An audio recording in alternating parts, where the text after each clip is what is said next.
Square pass by Nikon. Nikon looks up, trying to get a shot on goal, and the goalkeeper coming off his line.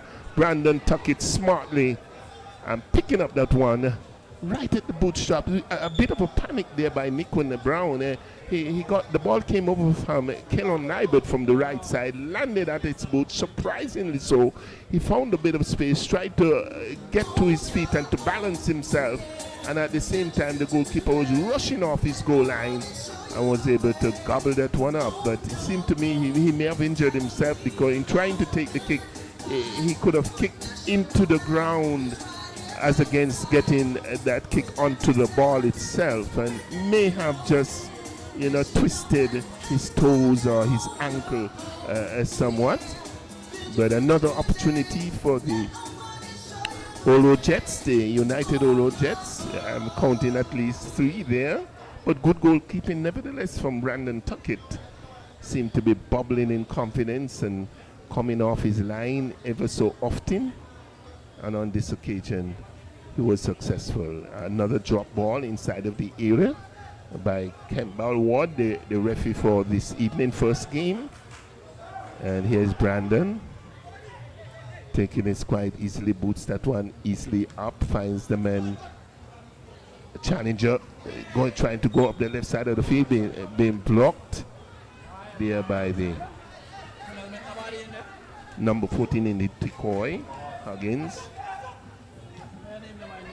Here comes Spurs, Shaquille touching that one back, losing it out. The ball breaks in the middle of the field. A bit of a toss-up, picks up there by Blake. Blake is trying to cut through the defense. Here's Nikon. Nikon hits that one forward, straight into the clutches. Once more, Brandon Tuckett. He seemed to be right there and been able to collect these balls quite easily. Luckily for the Gordon Hotspurs, again, Brandon was right in place to pick that one up. And Spurs now trying to counterattack. They're in the middle of the field trying to go forward. That one been blocked. Picked up there on the far side. It goes across the eastern touchline, just inside the defensive half of the Gordon Hotspurs. The throw comes in very quickly. Picks out Archibald. Archibald touches it back. Here is Allen. Allen boots it one, finds Shaquille. Shaquille touches it back. Good touches here by the Gordon Hotspurs, still in control on the right side. Squeeze that one across. Return pass, looking for the man on the outside right, not getting there on this occasion. Here comes Isaac, streeting down on that left side. He's trying to get into the penalty area, swiveling and turning, looking for some assistance, goes across, find Kendall Liber, trying to put a boot out. Taken away there by Decoy. Huggins working very hard. This one booted back into the defense of the Olo Jets, giving this one away quite easily. Here comes Decoy again. Swiveling and turning, the ball being taken away quite easily by Kaylon Libert. Libert with it, Noy Shama. Burke touches it back, looks for his number 22 in Libert, Omarion Libert for the Olo Jets. He goes all the way back to his custodian in Zion Jew. Picks that one up quite smartly and rolls it out to the right side. Turns that one inside, picked up there by Shama Burke. Looking for Nikwan. Nikwan not being able to hold on to that pass. And Spurs boots it across the line, not getting it very far. Again, Omarion Libert with this one. Boots that one long into the penalty area, and Chumley allowing that one to go all the way over. And the goalkeeper in Brandon tuck it for the Gordon Hotspurs. He picks that one up. Bubbling in confidence, had some 3 or so saves so far in this the first half. With 24 minutes into the game, it's still a 0-0 affair. Here comes the Gordon Hotspurs once more. Placed into the defense, booted long. Looking for some movement at the top, looking for Challenger. Challenger unable to get there. The ball being picked up by Kendall Liber, swiveling and turning. Good ball handling skills. Frees the man on the left side. Here is Nikwan. Turns that one on the inside. Coming through this. Isaac beats one. Comes across the center. Goes further to the wide. Finds Kellon Liber inside of the penalty. Touches the back. A shot on goal and blocked there by the defense of the goal. Another shot. And touching that one and gets it over the crossbar. Standing right inside of the area. The Oro Jets again. Another opportunity. It goes a picking. And I hope they don't live to want these opportunities. Oh my, oh my, oh my. What is happening over there to the Oro Jets this afternoon? Another clear-cut opportunity right inside of the penalty area. Very close, something like 8 meters away. not being able to do anything with that. Chris Allen with it up on the left side. The ball being cut out there by Shamar Burke of the Oro Jets. Gets it across the western touchline, halfway in the defensive half. It's going to be a throw-in to the Gone Hotspurs. We'll be thinking they're very, very lucky to be still a 0-0 affair here at Warner Park. This one thrown in up on the left side, looking for Tikoya Huggins, and the ball comes off his knee and goes across the western touchline. It's going to be a throw-in. And Chris Allen again trying to get it up. Swiveling and turning his challenger. Good turn there by challenger. Finds Tikoya. Tikoya is trying to control on the right side, trying to go forward, and here comes challenger, showing some good ball handling skill. Pulls it back, gets it off the body of Kenan Lai, but it's going to be a throw into the Golden Hotspurs. You could hear Valman Jeffers shouting to the players, push on up, get into the space, you know. He's an old general in the defense there for the Golden Hotspurs. This one a thrown in. Swiveling and turning. The number 5 for the Golden Hotspurs, Chumney. Chumney does puts it upfield, picked up the a bit of a swivel there by fancy ball movement there by again, and sort of gives it away in the process. The number 7 in Archibald, dancing and turning and moving the ball too far and getting it across the western touchline. So the number 22, Omarion, puts it down the center of the field, picked up there easily by Chumney. Gets it up the right side, picked up by Annie, and it goes to the right side. Here's Spurs trying to build on the right side, trying to get behind the defense, going up forcibly, and the ball being taken away. And that occasion there by Isaac of the Olo Jets is going to be a dead ball situation. Allen circles it and shots away. Can Spurs make something out of this one? Wow, the crowd has really grown here at Warner Park. We probably have over 500 going on and 600 spectators already lining the perimeter of the stadium. It's going to be a dead ball situation to the Gone Hotspurs. They're looking for the first goal. We're some 27 minutes into the game, and it's still a 0-0 affair. No goals as yet. We have seen at least 4 opportunities for the Old Road Jets to go forward, and all of the shots were right into the clutch of the goalkeeper Brandon of the Gone Hotspurs. Luckily for him, probably God is saving the day. This one chips over a bit too strong, yes, and goes all the way over to the far side. The player in frustration just puts it further across the western touchline, very deep in the defensive half. Another well taken free kick on that occasion by the Gone Hotspurs player on that far side. Should have done much better with it. Was not successful. We saw Chris Allen going up there. You also had Chumley going up there. Some of the taller players looking for the head, not getting it. And here's a bit of a pushing. Shamar Burke muscled off the ball. The ball goes across the western touchline. Halfway in the defensive half, Spurs again. More confidence comes forward. Here's Archibald trying to hold on to that one. Shifts it all the way back. Picked up there by Chumley. Chumley trips that one forward on the right side. The ball being headed on, looking for challenger. Not being able to get there, and not well controlled in defense either by the Oro Jets. Have to be a little more united, as their name says. United Oro Jets. Be more united in their passes and try to. They should be more confident there. Further at the top, probably in the top 4 by now in terms of points. This one thrown over into the area, trying to take that one down in the area. This one cleared upfield there by Isaac. Looking for some movement on the top, not getting there.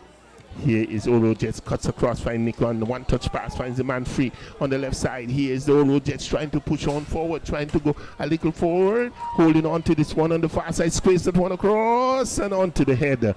Deer of Chris Allen heads that one down.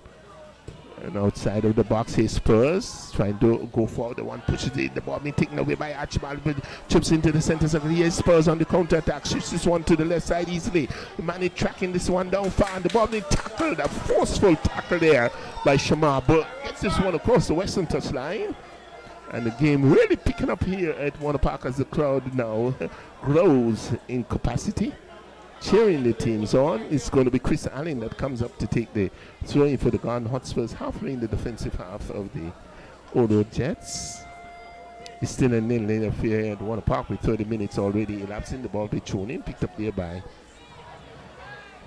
Yes, good ball handling, good showing off his skills there. The number 17 Archibald not being able to control on that occasion, and the ball comes off his boot and goes across the goal line and into touch. It's going to be a goal kick to the Oro Jets, and Zianju in goal, number 71. He's going to take the goal kick, does so right about now.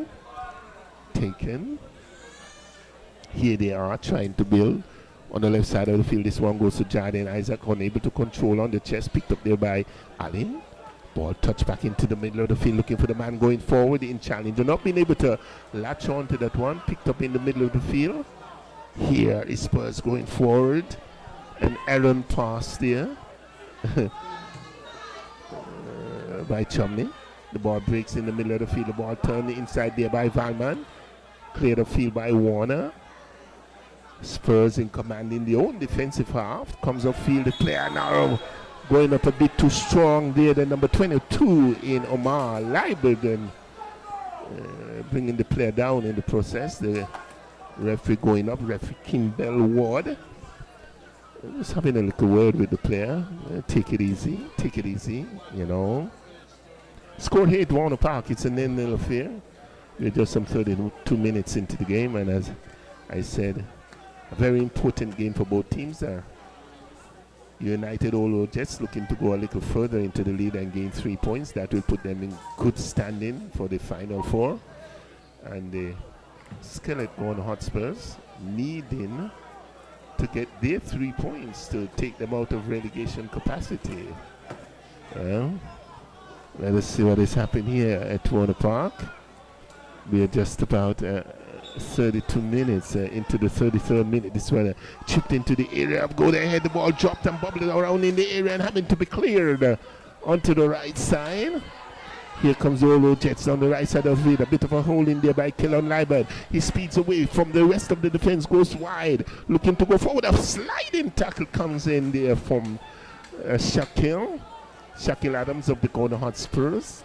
Looks to be particularly fit and energetic. He's actually the captain of the Golden Hotspurs for the last few games I've seen, at least the last 3 games or thereabout. He's going to be throwing to the Golden Hotspurs. That one coming off the boot of Kellon Liebert of the Oro Jets and going into touch very deep in the defensive half of the Golden Hotspurs on the left side. But it was a very good defensive move on the part of Shaquille, who came out of the midfield and got that one back. This one booted upfield by Chris Allen, finds an errant pass there. Here's a shot! And Brandon having to go across and pick that one up. A shot there again by Niquan Brown outside of the area. He liked to take them from outside and hammered it with the left boot. Not his strongest foot, but got it on target. And it was collected there by Brandon Tuckett. This one outside of the area trying to go forward, and he been brought down. He's going to the turf. No whistle at all on that one. And player expecting to get some sort of whistle. And now referee Kimball Ward will go over and find out from the player what has happened. But Golden Hotspurs was hoping to get a call on that one, just outside of the penalty area, just in the circle. Say a pleasant good afternoon to my good friend Essington Watts. You're probably listening to the play here. Hope everything is all right, my friend. Golden Hotspurs again, our team, you know. Still struggling, but hoping to come out of that relegation spot at some point soon. Pleasant good afternoon as well to the members of the SKNA FA executive, the president Atiba Harris and his team, working very hard to promote football in St. Kitts and Nevis. Not an easy task to organize anything where people are concerned, and so when persons volunteer for the task of leadership, you know it's a lot of work, and there's going to be a lot of abuse as well. Well, here at Warner Park, the score is 0-0 here at Warner Park, and we have some 35 minutes into the game, and for a moment we had a stoppage there. A player was down, and a Spurs player, in fact, is Tikoya Huggins, and this one booted by Adams deep into the defense, returning the favor, as we say. Good sportsmanship being shown, giving back the ball to the Oro Jets. It's going to be a throwing very deep in the defensive half, taken very quickly. This one again booted across the western touchline from Chris Allen, playing in the left defensive position. Throw comes in once more. Kaelon Liebert. This one booted back. Well, it was Shamar. Booted back in defense. This one could be dangerous and having to be cleared there by the Olo Jets, almost putting themselves under unnecessary pressure in LA. Should of course say, well, Imali, Fifield, luckily number 73. Almost giving up an opportunity for the Hotspurs to get a goal inside of the area. It's going to be a goal kick to the United Olo Jets. Different opposition today and having to work a lot harder. They're playing the oldest club in the park, the Hotspurs. They've been around for a pretty long time, before my time. They're still standing, they're still here, out of the McKnight Irish Town community.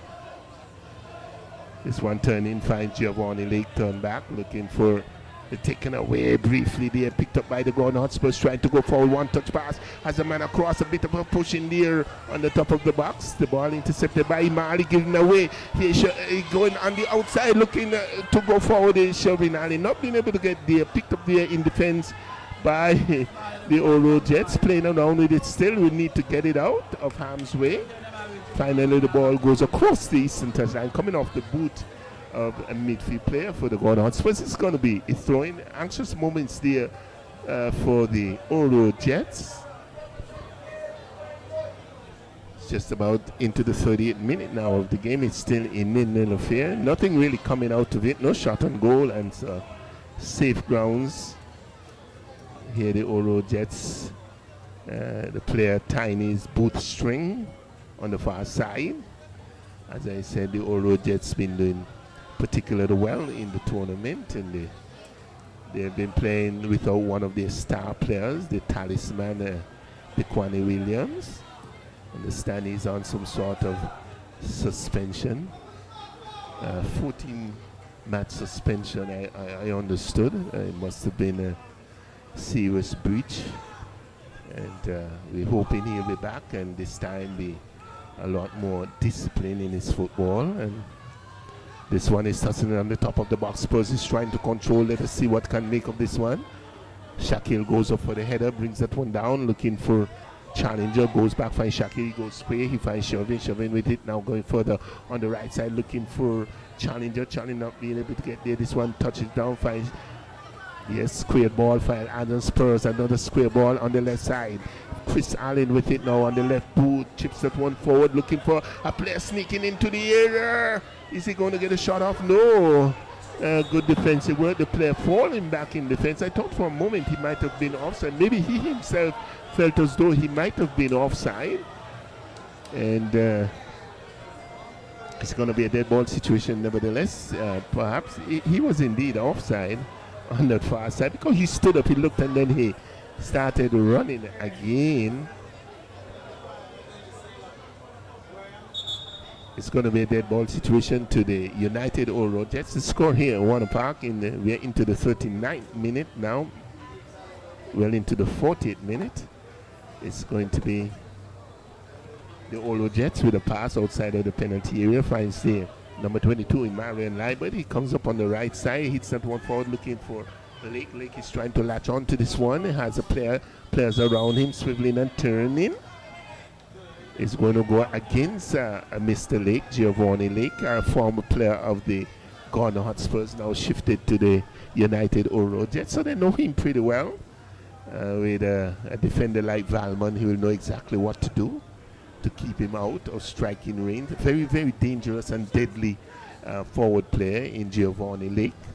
So he's closely monitored and marked by the Gardner Hotspurs. This one picked up by Tikoya. in the middle of the field here. Spurs trying to go forward. The ball being taken away by Kendall Liebert. Midfield general.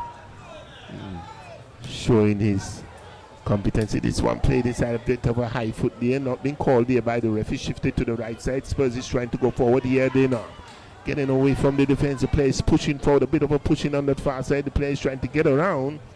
Good defensive work being put in there by the United Olo Jets to come forward down the straight on the field, swiveling and turning. Shifts that one on the inside, finds the man Brown. Brown not being able to latch onto that one. The ball being tackled across the eastern touchline. Good defensive work being shown there by the Hotspurs. Quickly taken, picked up there by Kendall. Kendall on the far side. Touches it back quite easily. This one comes across and dumped into the penalty area. This could be dangerous, chipped over. And it looks as though we have a flag on the play. Probably the player. It was Giovanni Lake once more, standing there in an offside position. We also have Jaden Isaac, who has shifted from the left side and now is on the right side of the field, hoping to change the play somewhat and to change the markers. This one booted down the right side of the field by Tikoya, not being able to control there. Archibald shifts that one back, the ball being blocked. Picked up there by Jaden Isaac on the right side, going forward. Jaden has a defender with him, cuts on the inside, takes it on the left, but it's still Jaden inside the penalty area, dribbling. All these players take a shot on goal. It's better, he had a number of players he could have passed that one off to, but he had all of the defenders pedaling backwards and he continued to dribble. Took himself to the right side at an acute angle, and so that was going to be very difficult to score on any goalkeeper. Here's Archibald trying to swivel and turns that one to the left side of the field. And successful on that occasion. It will be a throw-in to Shamar Burke of United Jets. That one taken away quite quickly by Tikoya. Still coming forward. Archibald trying to dribble forward, that not being able to get there. And a ball breaks down. Here they are coming forward. Yes, picked up there by number 33. Kendall Liebert shifts it to the left side of the field. Going forward, finds the man Nick One. Chips it over, looking for the return pass to Nick One. Not being able to get there, and that one being intercepted. Max Sheen gets to the cross, finds Adams and boots it up the right side of the field, looking for the challenger, trying to rush onto that one. Not getting there. Good defensive work being shown there again by the number 73 in Fifield. Gets it back to his custodian. Ball being shifted to the right side, picked up there by Shamar Burke. Here they are cut on the inside there by Lake. Lake finds the man on the outside. It's across and going up for the header. Tall striker there in Lake, trying to get a head on it. Couldn't get the power onto it. Probably missed timing there. And the ball just bubbled off the head and went across the goal line and into touch. It's going to be a goal kick to Skellet Gone Hotspurs this year. Gone Hotspurs being sponsored by Skellet, another big corporate sponsor. Skellet trying to put some energy into this Gone Hotspurs. Seeing the ball shifted to the left side, a return pass looking for Tikoy. Finds Huggins. Huggins is looking again for Chris Allen. Not getting there, not well directed pass. It goes across the western touchline, just inside the defensive half of the Gone Hotspurs. Shamar Burke, he steps up. He finds Amari and Liebert. Liebert squares that, finds Kendall. Kendall goes back, finds Amari and Liebert. Liebert look for Fifield. No, he goes all the way back to his goalkeeper in Joe.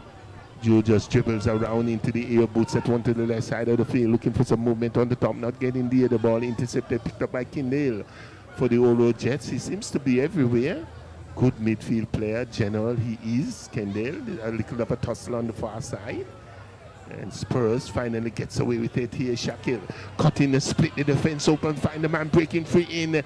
The challenger not getting there on that occasion. And the ball goes across the goal, and it's going to be another corner kick to the Gone Spurs to be taken from the right side of the field. Can they make something of this one?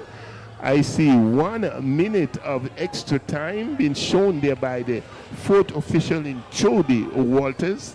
Can Spurs make anything of this? 1, 2, 3, 4, 5, 6 players for the United Oro Jets uniting and going back in defense. Another 8 players now in defense. just Giovanni Lake outside of the penalty area, not wanting anything to convert here, but Spurs as well crowding inside that penalty area. This one chipped over the goalkeeper, not coming this one onto the head and getting it wide of the Eastern upright, heading it up instead of down, and that was not going to really cause any problems to goalkeeper Zion Ju. Gets it across the goal line. It's going to be a goal kick to Zion Ju of the United Olo Jets. We are just into seconds now of extra time. The score here at Warner Park for the first half is a 0-0 affair, but I can tell you the crowd has grown. We have maybe over 1,000 spectators here already. Can't be said there for the second game. They are for this first game, following the teams around. Hotspurs that has been doing fairly well, not losing a game for, and there we have the halftime whistle. They have had at least 3 drawn games, and so they have settled down in this second part, the second round of the Premier Division Championship.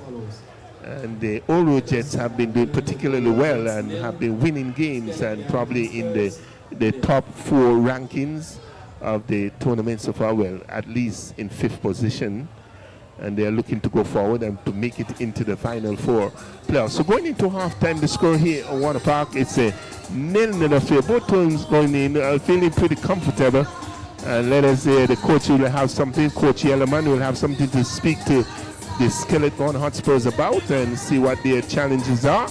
And we have the coach Alexis Morris speaking to the United Olo Jets. So I'll see you on the other side when we come back in the next 10-15 minutes or so. Score 0-0.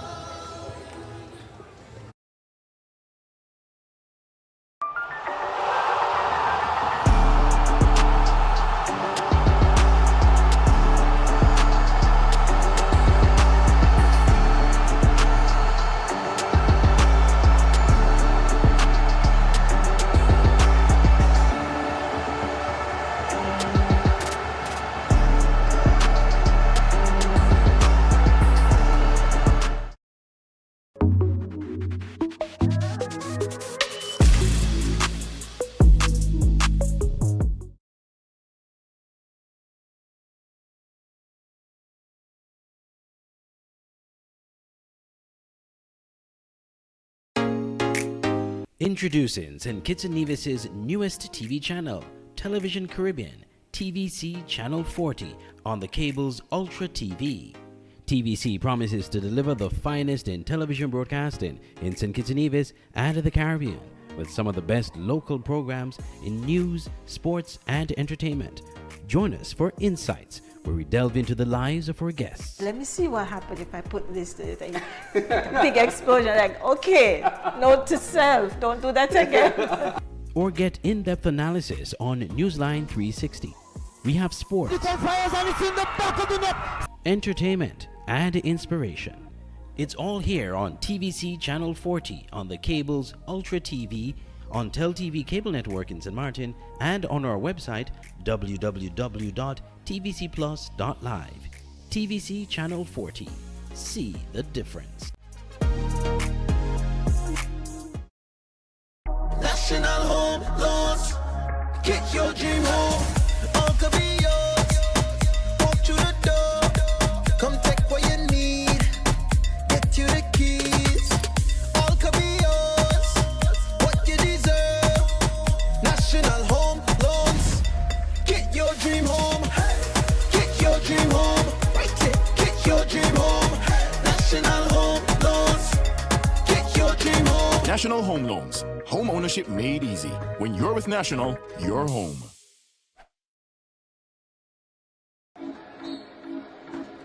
The SKNFA loves football. And part of loving the game is making sure the players have access to the best healthcare. Never before has the association taken such a big step in looking out for our players. That's why our partnership with SKB MRI is vitally important. This is an essential step towards better and faster player recovery. At SKB MRI, you benefit from world-class diagnostics and equipment built for top athletes and suited for everyone. Located in St. Kitts, it's easy to schedule an appointment. You can also look forward to amazing customer service from professionals who truly care about your health and recovery. We want you back in the game as soon as possible and fully recovered. SKB MRI has been essential to my health as a player. Their services are the finest. SKB MRI helps me to get back on the field quickly and safely. Because, as I said earlier, we at the SKNFA, we love football. SKB MRI. Your health can't wait. On your own, oh yeah. Build your future today. Let Own Mortgage show you the way. On your own, your family, your home, build it with pride. National Bank is right here by your side. With every step, with every loan. National Bank helps you find your own, oh yeah. Build your future today. Let Own Mortgage show you the way. On your own.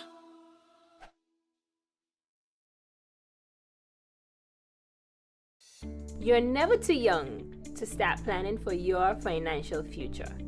That's why I decided to visit National Caribbean Insurance to speak with one of their friendly sales agents. Here at NCI, we strive to ensure customer satisfaction by choosing the right policy for you. Don't wait until it's too late to apply. Make an appointment to see a sales agent. Visit us today.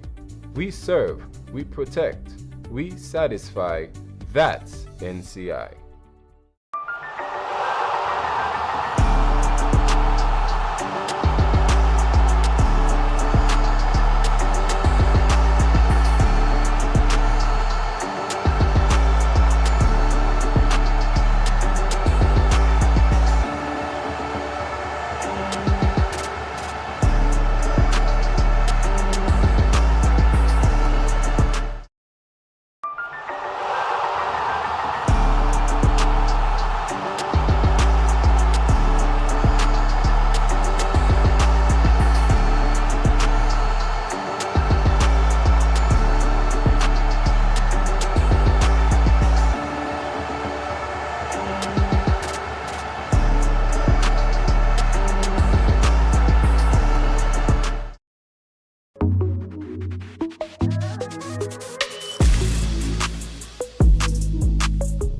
Late drama in several matches of the National Bank Group of Companies Premier League this past weekend, with teams rescuing a point from losing positions. It all started on Friday night when Development Bank St. Kitts Nevis and Peters FC took a 2-0 first half lead over Skellig Garden Hotspurs, only for Spurs to score and equalize in second half stoppage time to seal a point. Mackin and Gums got the goal scoring off for St. Peters in the 17th minute, followed by Aidan Nurse in the 37th minute. But Spurs came storming back. DeAndre Challenger in the 74th minute with a stunning volley strike, followed up by what could be the goal of the season from Marvin McSheen in the 4th minute of stoppage time from a free kick.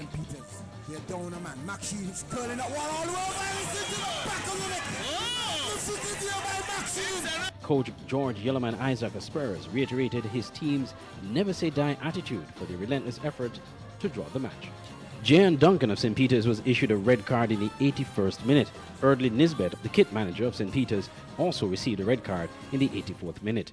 Coach Austin Deco Huggins of St. Peters partly blamed the result of the match on the red card Duncan received. Because I don't think that after we lost the play, we settled down and played the game. Still, we tend to hustle and rush out the play, therefore giving Spurs the opportunity to come forward again by giving them possession of the ball. And I mean, it's a brilliant goal they score, so I must say kudos to them. But I think we, again, once more, fail, so we just got to continue working. On Saturday, May 11th, we saw another late show, this time from Flow 4GK and Rockets, scoring in stoppage time to draw 1-1 with Honda Newtown United. Cross comes in now. Heads up, going up, and he's in the back of the net. Keono equalizing in late drama here. Late drama here in Warner Park. Another late goal that brings about the equalizer. Hotspurs. That goal coming from Malik Roberts in the 7th minute of stoppage time for Keon. Dakari Phipps had scored the earlier goal for Newtown in the 50th minute. Coach of Keon, Anthony Nets Isaac, was full of praises for his team. Well, it's a joy, as you said, to get in the manner we get it. It was under a lot of pressure, to be honest with you. But after the goal score, the players them decide, well, we have to get one back. So they just play that, just not even on my permission. They just played, just getting forward. Dakari Phipps of Newtown, the goal scorer, was issued a red card in the 8th minute of stoppage time. Then again, on Sunday, another late show, a 6-goal thrill at Warner Park, and a repeat of last year's finals. SL Horses St. Paul's United and Rams Village Superstars. Village scored the first goal in the 7th minute from Javon Amory, only for Javon Leader to equalize for St. Paul's in the 90th minute. Kalonji Clark then gave St. Paul's the lead in the 52nd minute, only for Hassani Fleming of Village to equalize in the 72nd minute. And when we all thought it was over, Kiefer Freeman, the man himself of St. Paul's United, gave St. Paul's the lead late in the match in the 86th minute. But with 10 minutes stoppage time added on, Dajal Kelly of Village Superstars scored the equalizing goal in the 9th minute of stoppage time to give Village a 3-3 draw with St. Paul's. And get the equalizer here. Ball played in. Heads going up. Ball going. And the one deflected off of Dajal Kelly. Dajal Kelly off of the tire. And it's into the back of the net. Coach Stephen Clark of Village Superstars talked about the resilient spirit of his team, but at this time he says they need to begin getting 3 points from their matches. We wanted 3 points. We needed the 3 points, we didn't get it. But still, we get 1 point, we'll accept it and move on. Jamal Jeffers of St. Paul's United said his team will keep fighting. Yeah, like you mentioned, we gave up a goal in the dire moments of the game, but we know we switched start, and in football it's about moments, it's about both attack and defense, and in those moments we want to be switched on 100%. Unfortunately, we gave up the goal, but we still see the resilience of the team, we still see that the team fighting. We know what St. Paul's could produce, everybody knows that. We just have to find our rhythm and get back to winning ways. In other results, on Saturday, May 11th, Trafalgar South Stars are still yet to win a match, losing 2-0 to Hot Springs Bath United. Amani Williams scored both goals for Bath in the 38th and 54th minutes. And on Sunday, it was a shocking result. MSCR Old Road United Jets drubbing Saul Allen Auto Supply's Connery FC 4-0. Jordan Isaac scored for Old Road in the 16th minute. Nequan Brown scored in 2 goals in the 21st and 52nd minute. And Giovanni Lake in the 33rd minute. Round 2 of the National Bank Group of Companies Premier League continues this Friday, May 17th at 8 p.m. at the Warner Park.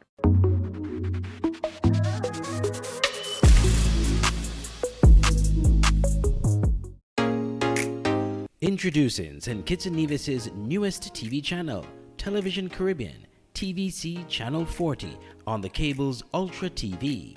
TVC promises to deliver the finest in television broadcasting in St. Kitts and Nevis and the Caribbean, with some of the best local programs in news, sports, and entertainment. Join us for Insights, where we delve into the lives of our guests. Let me see what happens if I put this thing.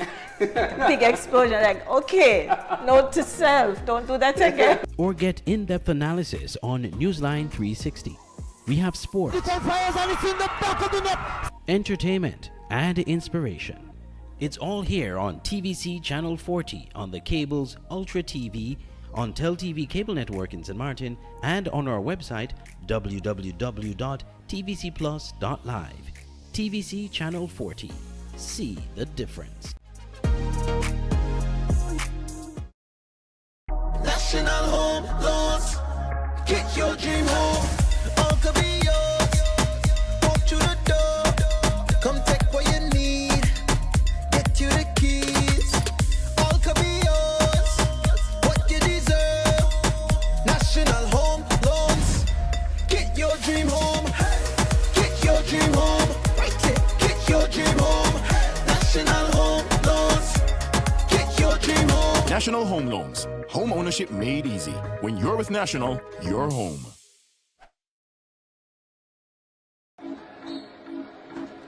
The SKNFA loves football. And part of loving the game is making sure the players have access to the best healthcare. Never before has the association taken such a big step in looking out for our players. That's why our partnership with SKB MRI is vitally important. This is an essential step towards better and faster player recovery. At SKB MRI, you benefit from world-class diagnostics and equipment built for top athletes and suited for everyone. Located in St. Kitts, it's easy to schedule an appointment.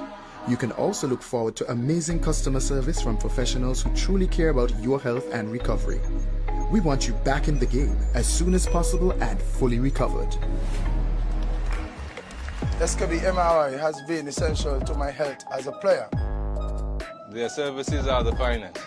SKB MRI helps me to get back on the field quickly and safely. Because, as I said earlier, we at the SKNFA, we love football. SKB MRI, your health can't wait. On your own, oh yeah, build your future today. And all of you who are listening to this broadcast, we're back for the second half of this encounter. The score here at Warner Park is still in nil. And I fear this one being chipped over and having to clear, but not getting in very far. Picked up there by Shaquille. This one turned inside there by Archibald. Finds Shaquille outside of the box. This one breaks inside, and the goalkeeper just getting a hand to it. There was Sion Award for the Oro Jets.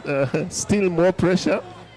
Here comes the Ghana Hotspurs trying to attack down the right side. The ball being taken away. Breaks on the left side for Jordan Leibert. Here comes the Oro Jets trying to cut forward. Cuts on the inside. Gets past the number 12 in Highland. Go quite easily. And the ball bubbling around in the area. Very strong move. Picked up there by Archibald. Gets the return ball in the center circle. Trying to boost it one long. The ball with chest down by the number 70 he is wearing. This ball breaks inside of the area, and the goalkeeper Brandon having to come off his goal line, and it looks as though we are going to have, it's going to be a corner kick to be taken from the right side of the field here by the Oro Jets, and they come back out in the second half quite strong and energetic. I can see Coach Morris, Lester Morris, having a firmer word with his team, and at halftime. And probably they are more determined and committed to getting the win in this game and so on, and wanting them to change their shape and, you know, build more passes. Well, this is going to be a corner kick to the United Oro Jets to be taken from the right side. This one comes high over into the penalty, headed down, and Spurs having to clear. Chauvin Allen getting it on the crown of his head. The ball played back into the defense and picked up there by Fifield. Fifield looks up, turns it on the inside. He finds Liebert, Kendall Liebert with it. We have quite a number of Lieberts on the field. Kendall in the defensive half finds Kimali, shoots that one to the left side, and Heiliger tracks that one down. The goalkeeper Brandon Tuckett comes off his goal line quite smartly and confidently, and we pick that one up for the Gordon Hotspurs, asking the players to retreat. Come on. He volleys that one down the right side, and the ball breaks and goes all the way back. It looks as though we're going to have some problems here. The players swiftly turn. The defender being held back somewhat there. The number 8 in Gums is Jaya Gums, playing in the left defensive position. Been held back somewhat there by Shervin Allen. Shervin Allen too have been a very, you know, long-serving player for the Skeleton Hotspurs. Serve his community well in football. Still has a lot of energy and a lot to show the youth. This one booted there by Fifield up the left side of the field. The ball being kept in play. No, they're coming off the boot of Isaac and going across the western touchline. Halfway in the defensive half is going to be a throw in to the Gone Hotspurs. It looks as though number 12 in Highligo will pick that one up.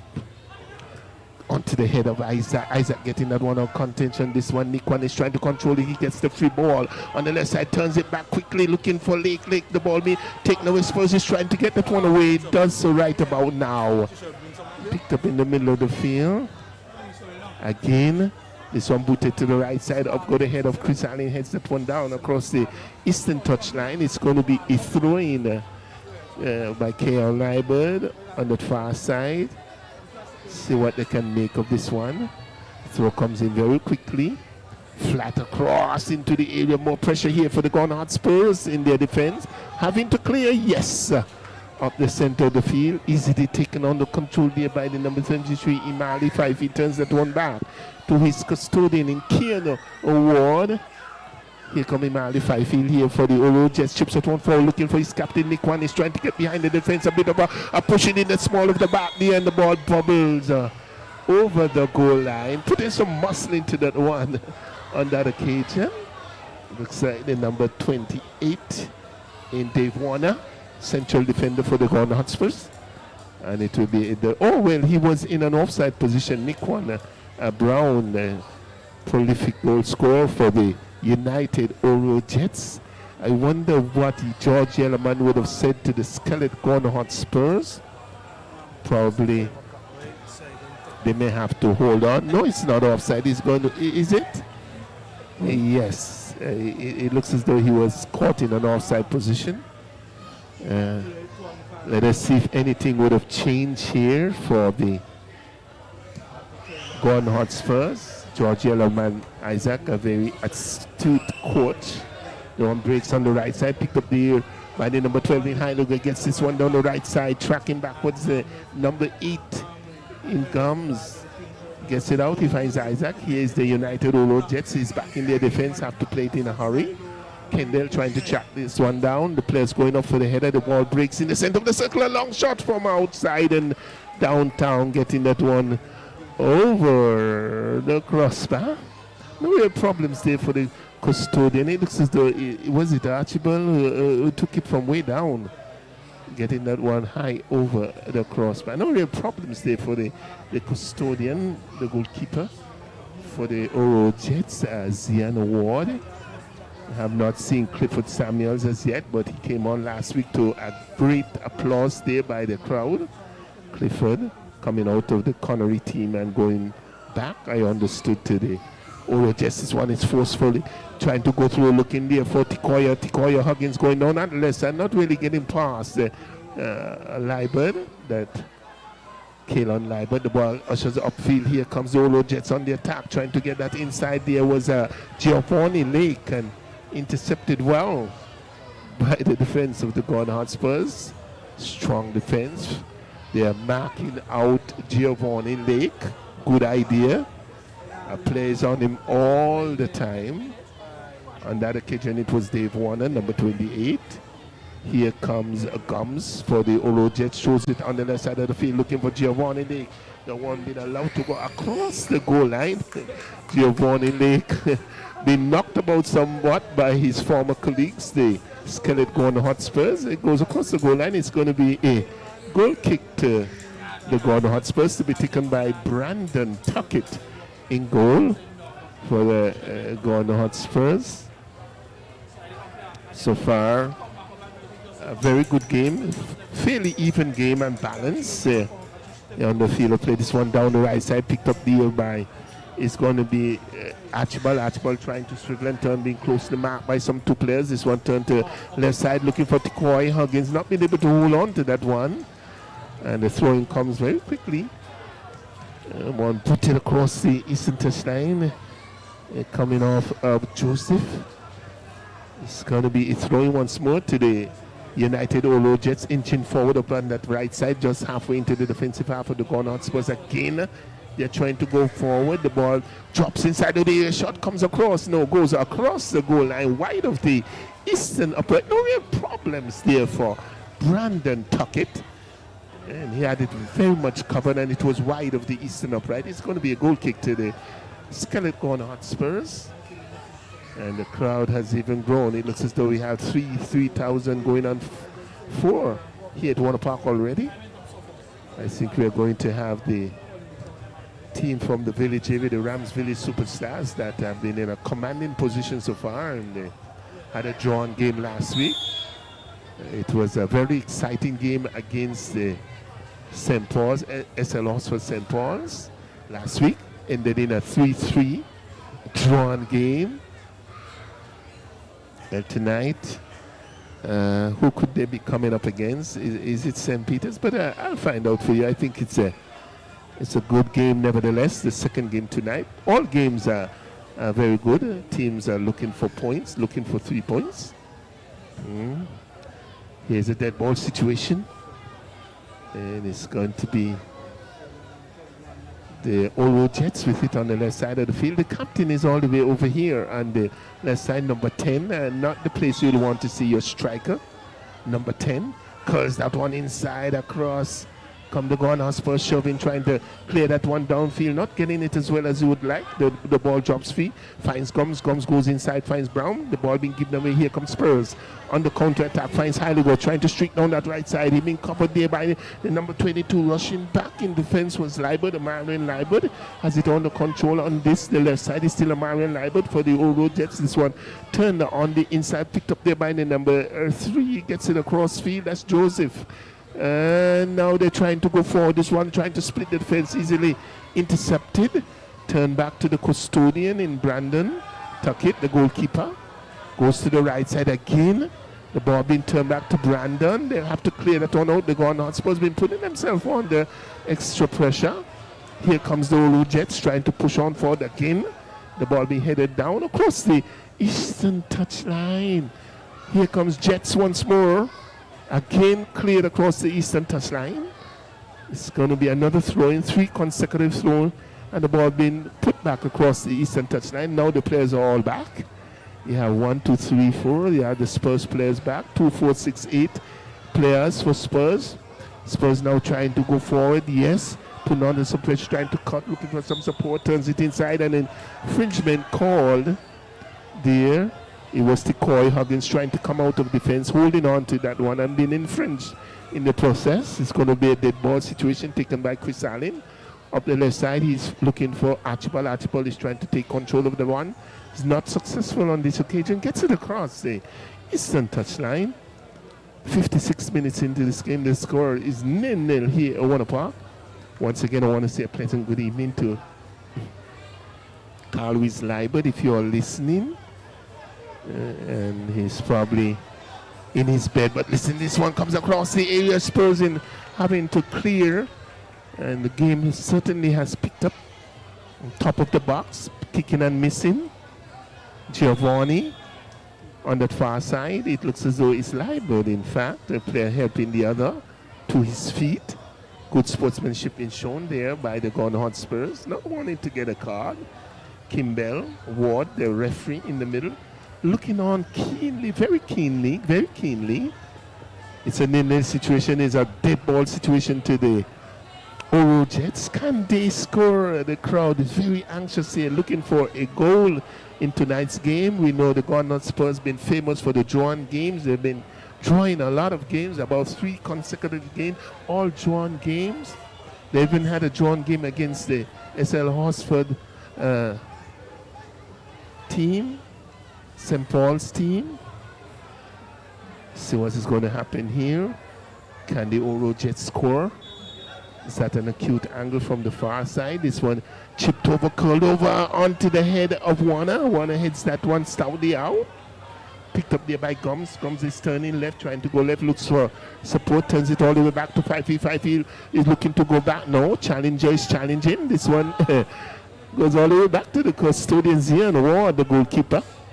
Now he shifts that one to the right side. He picked up there by Liebert. Liebert chips that one forward. The player's gone ahead of the play. He has a chance to score. And the goalkeeper brings off a spectacular save. Oh my word. Brandon Tuckett coming and going.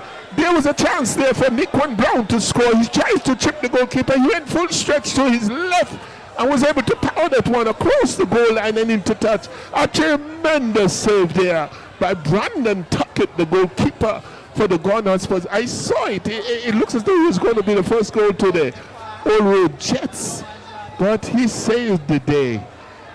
And he's down. He's going to receive some treatment there from the physio rushing onto the field, but an excellent save there by Brandon Tuckett, the goalkeeper for the Skeleton Hotspurs. And with that type of determination, I'm sure the other teams, the old team members are really excited and renewed commitment to this game, hoping to probably get another drawn game, or even a win. But I think the Oro Jets, they'll have other ideas. They're going to get a corner kick out of this one to be taken from the right side. Nikwan is on top of it on the far side. We have lurking inside of the area. We have Gums. We also have Isaac, Jaden Isaac, the goal scorer. We have Giovanni Late, a very tall forward. And they're all trying to get that evasive first goal, hoping it will go the way of the Old Road Jets. They're all lumbering around in that area. Chance for the Old Road Jets is from the touchback on the right side by Kendall. Kendall turns it inside. The ball being taken away there by the Hotspurs, who rushing up on the left side. Here comes Tikoy Huggins. A diagonal pass looking for the man on the inside. No, not getting it on target, looking for a challenge. Not getting there. And the ball easily picked up there by Zion Ward. Going a bit too straight. Continue. Find Isaac a diagonal pass once more. The goalkeeper Brandon will pedal backwards and take this one. Good end-to-end playing. They'll need to settle down and probably hold on to the ball a little longer. Hold on to the passes a little longer. There's a lot of time remaining in this game. Someone put it down the center of the field. The ball been breaking. Then the goalkeeper Zion Ward for the Olo Jets able to hang on to that one. Here's Libert been put under some pressure there by Tikoya Huggins of the Hotspurs. The ball been spread to the far side. Again, trying to get it out of harm's way in his own defense. The ball goes across the eastern touchline. It's going to be a throw-in to the United Oro Jets on the far side. Very deep in that defensive half of theirs on the right side of the field. Picked up by the number 22 in Libert, the Marin Libert, on the right side, trying to get it forward. The ball being blocked by Spurs. That's Shaquille Adams, the captain, just about the center line on the right side. Up comes the Oro Jets once more. We take the throw in. Kimball Ward. Very close to the play, which is a very good thing. It's going to be a throw in now to the Hotspurs. It was a foul through by the number 22 in Omadrian Libert. It's going to be a throw into the Hotspurs, taken very quickly down that left side of the field, looking for Tikoy Huggins. The ball being touched across the eastern Atlantic and very quickly inside of the area. Spurs trying to come forward, gets a shot across goal and over the crossbar, and giving a slight opportunity there. And the player rushing onto that one and very quickly putting a left footer in and getting it over the crossbar. Well, Spurs trying for all it's worth. Looking for 3 points, not 1 point now, but 3 points. Zion Ward takes the goal kick up the center of the field onto the head of Chumney. Spurs in their own defense trying to get down forward up the left side, looking for Tikoya Huggins, trying to get down, sneak down on the left side, been challenging. Ball picked up there by Amaru and Libert. Spurs with it in that half. Chauvin Allen trying to swing and turn, taking on some two players. Shifts it to the left side of the field. Spurs in command, trying to get behind the defense, squeeze that one inside the defensive half, right inside the penalty area, and trying to clear here. Shaquille outside picks a powerful right booter, and that one goes high, very high over the crossbar. Thought there was a deflection from the number 3 in Joseph. And Kimball Ward just asking the player to calm down. That's Shaquille Adams having a few words. I thought he got a deflection there from Joseph. It was not to be. We have a substitution being made here by the Oro Jets. I think Coach Lester Morris wanting to see something slightly different. Number 23 is coming on to the field. That's Sutton. Sutton make a difference, and the player substituted. Not clearly seeing the number on that occasion, but Sutton been brought down and put into the right defensive position. It look like he's also having a little word with Morris. That's Jaden Isaac, one of the goal scorers from last week's game. Zion Ward boots that down onto the boot of Heiliger. Not really getting it on target on that play. Goes across the Western touchline, just inside the defensive half of the Olo Jets. Teams are still searching. 63 minutes into the game. It's still a 0-0 affair here at Warner Park. So 26 minutes now remaining. And the teams are still working particularly hard. The throw should come in right about now. Gums, left defender, will take it. Just inside his own defensive half on the left side of the field. Kimball Ward asking for the throw to be taken. Come on, laddie. Throws it big, looking for Giovanni Lake. He goes all the way over his head now. Warner boots it down the right side of the field. Across comes once more. The ball being picked up there by Nikon. Brown heels it back, comes off the boot of Heidegger. Comes, picks it up just inside the defensive half of the Gone Hotspurs on the left side of the field. Throw comes in now. Looking for the captain, finds Nikon. Nikon finds Lake. Lake with it, trying to swivel and turn. Has some 3 players around him. Is Lake, 3 players bungling around Lake. Lake still gets away this one. Turn on the inside. Spurs having to defend just outside of the area. Here is Archibald trying to get that one downfield. Not really getting the power on the clearance, but gets it across the Western touchline. More pressure here. Here comes the Oro Jets again, looking for Lake. This one turn inside, looking for Nikwan. Ball being pushed down. Shelvin not being able to get there. The ball intercepted there by Gums. Gums chips that one over into the area. Spurs having to defend once more, trying to go forward. A bit of a pull there. A smart move there by Kendall. Probably just holding him on the inside and pulling him to the ground. Referee Kimball Ward right on the spot to call that one. It's going to be a dead ball situation to the Gone Hotspurs outside of the penalty area. So it's Shamar Burke been substituted by the number 23 in Sutton. See if that will make a difference here. They come on the attack on the right side of the field, trying to turn that one inside. Finds swiveling and turning on the outside. A good move here by the Olo Jets, trying to get behind the defense. Does so right now. Turns this one back, a shot of the goal, and that one is blocked.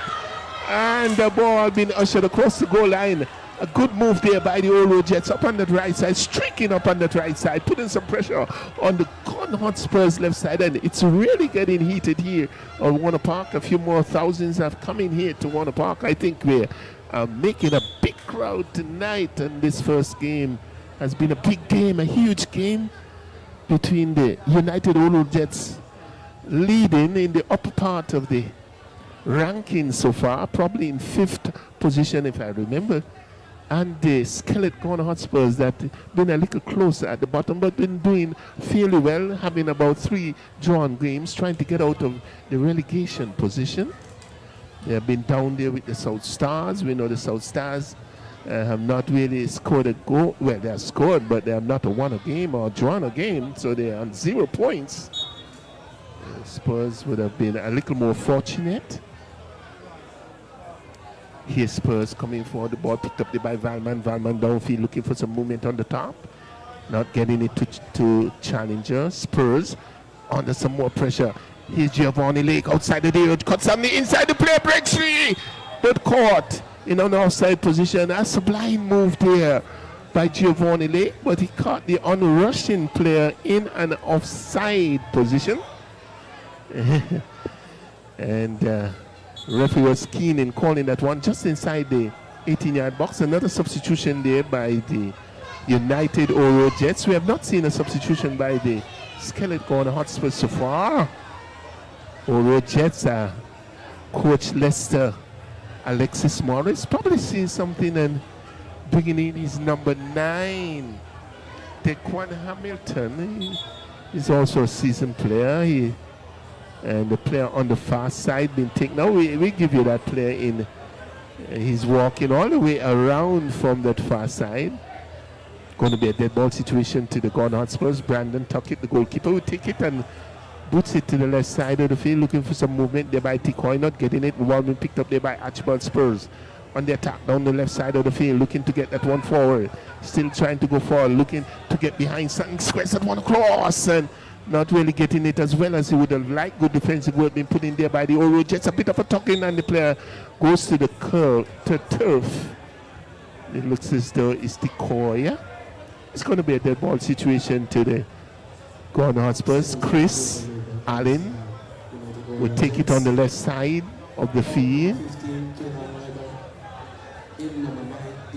Kalon Libert been taken out for Hamilton. The United Olo Jets looking to ring the changes and hoping to get the opening goal in tonight's game. This one comes across on the top of the box there by the Hotspurs, and the ball breaks and goes across the western touchline. It will be thrown to the Olo Jets, halfway in the own defensive half on the left side of the field. Kimball, he goes against the Olo Jets. For a moment I thought it was going to go the way of the Olo Jets. Spurs will pick this one up in the attacking half on the right side of the field. About 2/3 of the way down. You see, highly go. We see he's looking for Shervin Allen, not really getting there. The ball cut out quite easily. Chest down there by Shaquille. On the right side finds Heiliger trying to get the one across, not getting it as well as he would have liked, and it goes a bit too straight and across the goal line and into touch. It's going to be another goal kick to the Olo Jets. 17 minutes into the game, no goals as yet here at Warner Park. Could this be another drawn game? Another 20 minutes or so, and it would all she wrote. Number 73 passes it as Fifield to the right side. Sutton is trying to go straight up on the left side. The ball being tackled away. No. Spurs picks it up, a bit of a pushing and a holding. The ball gets away. Here, they're dribbling forward. Hamilton with it, finds the play on the outside right. Here's the Olo Jets with a chance. Coming in, cuts on the inside, blocked there by the defense of Spurs. Good defensive work once more. Gets it downfield on the left side. Moving it slowly. Picked up there. Player is down, and Spurs puts it across the eastern touchline. It looks like Shervin Allen again. No, it's not Shervin Allen. A Spurs player was down. Could have been Challenger.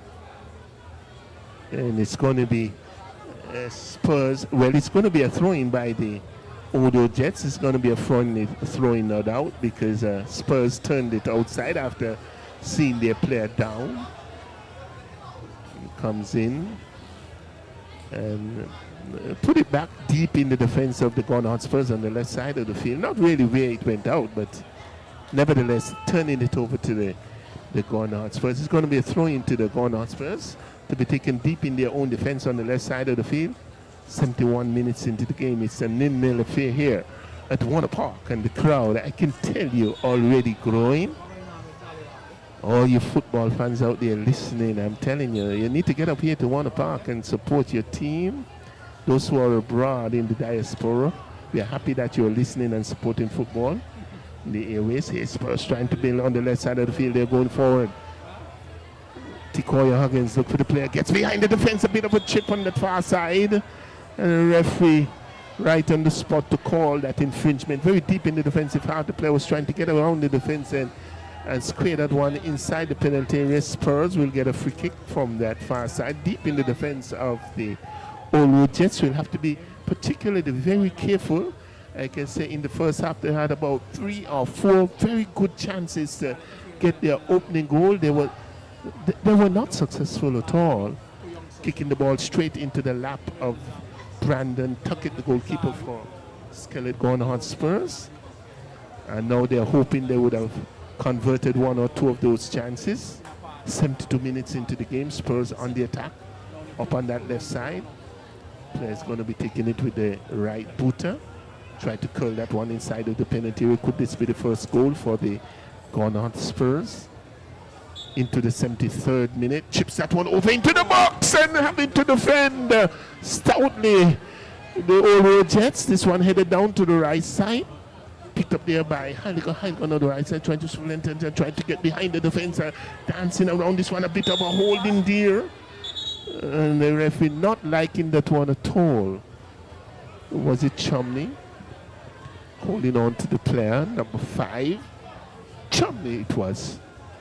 Come on the attack and then trying to hold on to the player. Not liking that somewhat, Hamilton.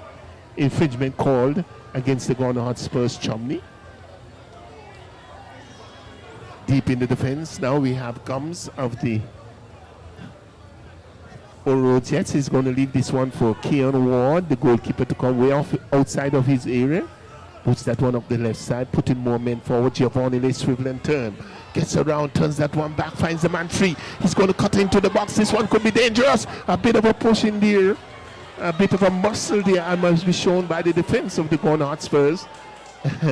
And good defensive work, it must be said there by Heiliger. And the ball going across the goal line and into touch is going to be a goal kick to the Skeleton Hotspurs, playing their hearts out here on Warner Park. Hoping it will not be a draw, but they're playing quite well so far. Even Stevens, I would say. Balanced game. Really won and lost in the middle of the field. Here is Brandon Tuckett, boots that one to the right side, up go the head of Chauvin Allen. Misses out there, Shaquille. The ball turned to the western side there by Chumley, getting across the western touchline just inside his own defensive half. Throw will come in. Beckoning is Gomes, the left defender for the Olo Jets, hoping things will really speed up. Or asking, throws that one in, he finds Kendall turns it back, finds Gomes turns it inside. Looking for some movement on the top there by Hamilton, not getting there. Picked up there in the middle of the field by Challenger. Bit of a high ball. Shaquille boots that one to the left side. Challenger is speeding after it. No, he leaves it for Tikoy. Tikoy Huggins gets away from the defense, gets around the defense now, finds a bit of space. Here is Spurs trying to go forward. No, chips that one inside the area and actually gives it away. Picked up there by the Oro Jets. Good move up on the left side by the Hotspurs. Should have done much better. Here's the counter-attacking by the Olo Jets. Have it on the right side of the field, trying to go forward, trying to get that one across. Player being blocked on the left foot. That one comes across. Look for in the opening there for Niquan Brown. Not getting there. He touches it back to the left defender. Gomes cuts on the inside out. Gomes takes it, turns it back on the top of the box. A shot comes in and the goalkeeper throws himself to the right. Is it a deflection? No, it's not. Brandon Tuckett of the Hotspurs having to spread himself eagle to the right side. Not touching the ball. It went across the goal line and into touch. It's going to be a goal kicker. Players down for the Spurs. Is this Heiliger? Number 12, yes. Looks as though it's Heiliger. Yeah. Kalani, Heiliger. He's been playing his heart out for the Skeleton Hotspurs. There have been no goals yet in the onion bag, and Hotspurs looking a rejuvenated team, probably getting some of that skeleton energy. We know the new generators are not in as yet, but they're using the old generator and getting some good energy there. This one played down the left side of the field and trying to go forward, picked up there by Jan and Isaac, trying to go forward, a two-footed tackle. Doesn't win it, chipping that one over into the middle of the field, looking for Lake. Lake is trying to get that one. He's been closely marked by some two players. The ball finally been taken away by the Hotspur. Chumney goes up the straight, finds Challenger. Challenger finds Archibald. Archibald chips that one, finds Tikoya. Huggins finding a bit of space, trying to get behind the defense, but caught in an offside position on the far side. Well, 77 minutes, we're into the 78th minute. Just like to send a good shout out to all of the former presidents of the SKNFA. Peter Jenkins comes to mind, giving human service to football here in St. Kitts Nevis. Peter Jenkins, I have not seen him in the stadium, but probably listening or watching. And we also had the late Anthony Johnson. He's no longer with us, but he also gave some tremendous service to football. Now we have President Atiba Harris doing the same. Well, this one heel back, looking for some movement. The player going in, forcefully shoving, but push from behind, trying to control. He's still shoving with it on the line, holding it. This one goes back and boots that one forward and cannons into the attacking player there, Gomes, and goes across the western touchline, very deep in the defensive half of the Hotspurs. It's going to be a throw-in to Hotspurs, very deep in their own defensive half. And it's going to, 78 minutes is still a 0-0 affair. The crowd again building here at Warner Park. Exciting first game between the United Oro Jets and Skeleton Hotspurs. All energy but good energy. Here is the man healing that one back. A bit of a tussle there by the man Challenger, putting in some work. And good defensive work being shown there by Fifield. It's going to be a throw in to the Hotspurs just inside their own defensive half. Highly good steps up. He's going to throw that one in on the right side of the field again. Not well directed there, but booted across the western touchline there by Gums. Kanya Gums. Throw comes in very quickly. Finds Chomney. Chomney has some support on the left side of the field. Finds Heiliger, turns it inside. He finds Shovin Allen. He's that one over looking to go forward. Again, cut out there by Heiliger. Finds Chomney. Chomney trying to go between. And it looks as though Heiliger is going down once more. Giovanni Lake beckoning. And he gets a yellow card. That might just be the first yellow card. Giovanni Lake infringing Heiliger. And gesticulating to the ref. He has to be very careful, you know, with those gesticulation handworks and try not to get a red card instead of the yellow. So Giovanni Lake picks up a yellow card in just about the 79th minute of the game. So it'd be a dead ball situation to the Hotspurs. Heiliger would pick this one up. He was the one knocked off the ball. Kimball Ward, the man in the middle, with the whistle. And he has had a decent game so far. Rate him 8 out of 10. Very fit referee. This one chipped into the penalty area and up go the head of the defenders. Ball breaks a kind of a feeble-looking shot, finds the man free on the far side. Here's Tikoya. Tikoya chips that one over on the top of the box. The ball goes wide, finds the man Shovin. Shovin heads that one forward, looking to find the man free. Not getting the ball picked up by Tiquan Brown.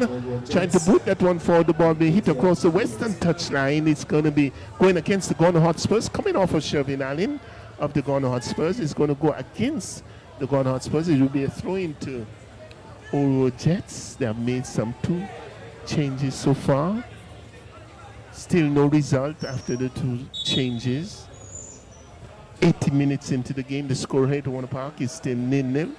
And as I said, fairly even game balance, both sides. If you were to say it's 50-50, except for the 2 or 3 clear chances that they would have had. That's the Oro Jets, and should have done better in the first half, but it was not to be. Spurs have come into their own. The ball breaks free, picked up there by Shakil. Shakil turns it back, finds Chomney. Chomney turns it inside, finds Archibald.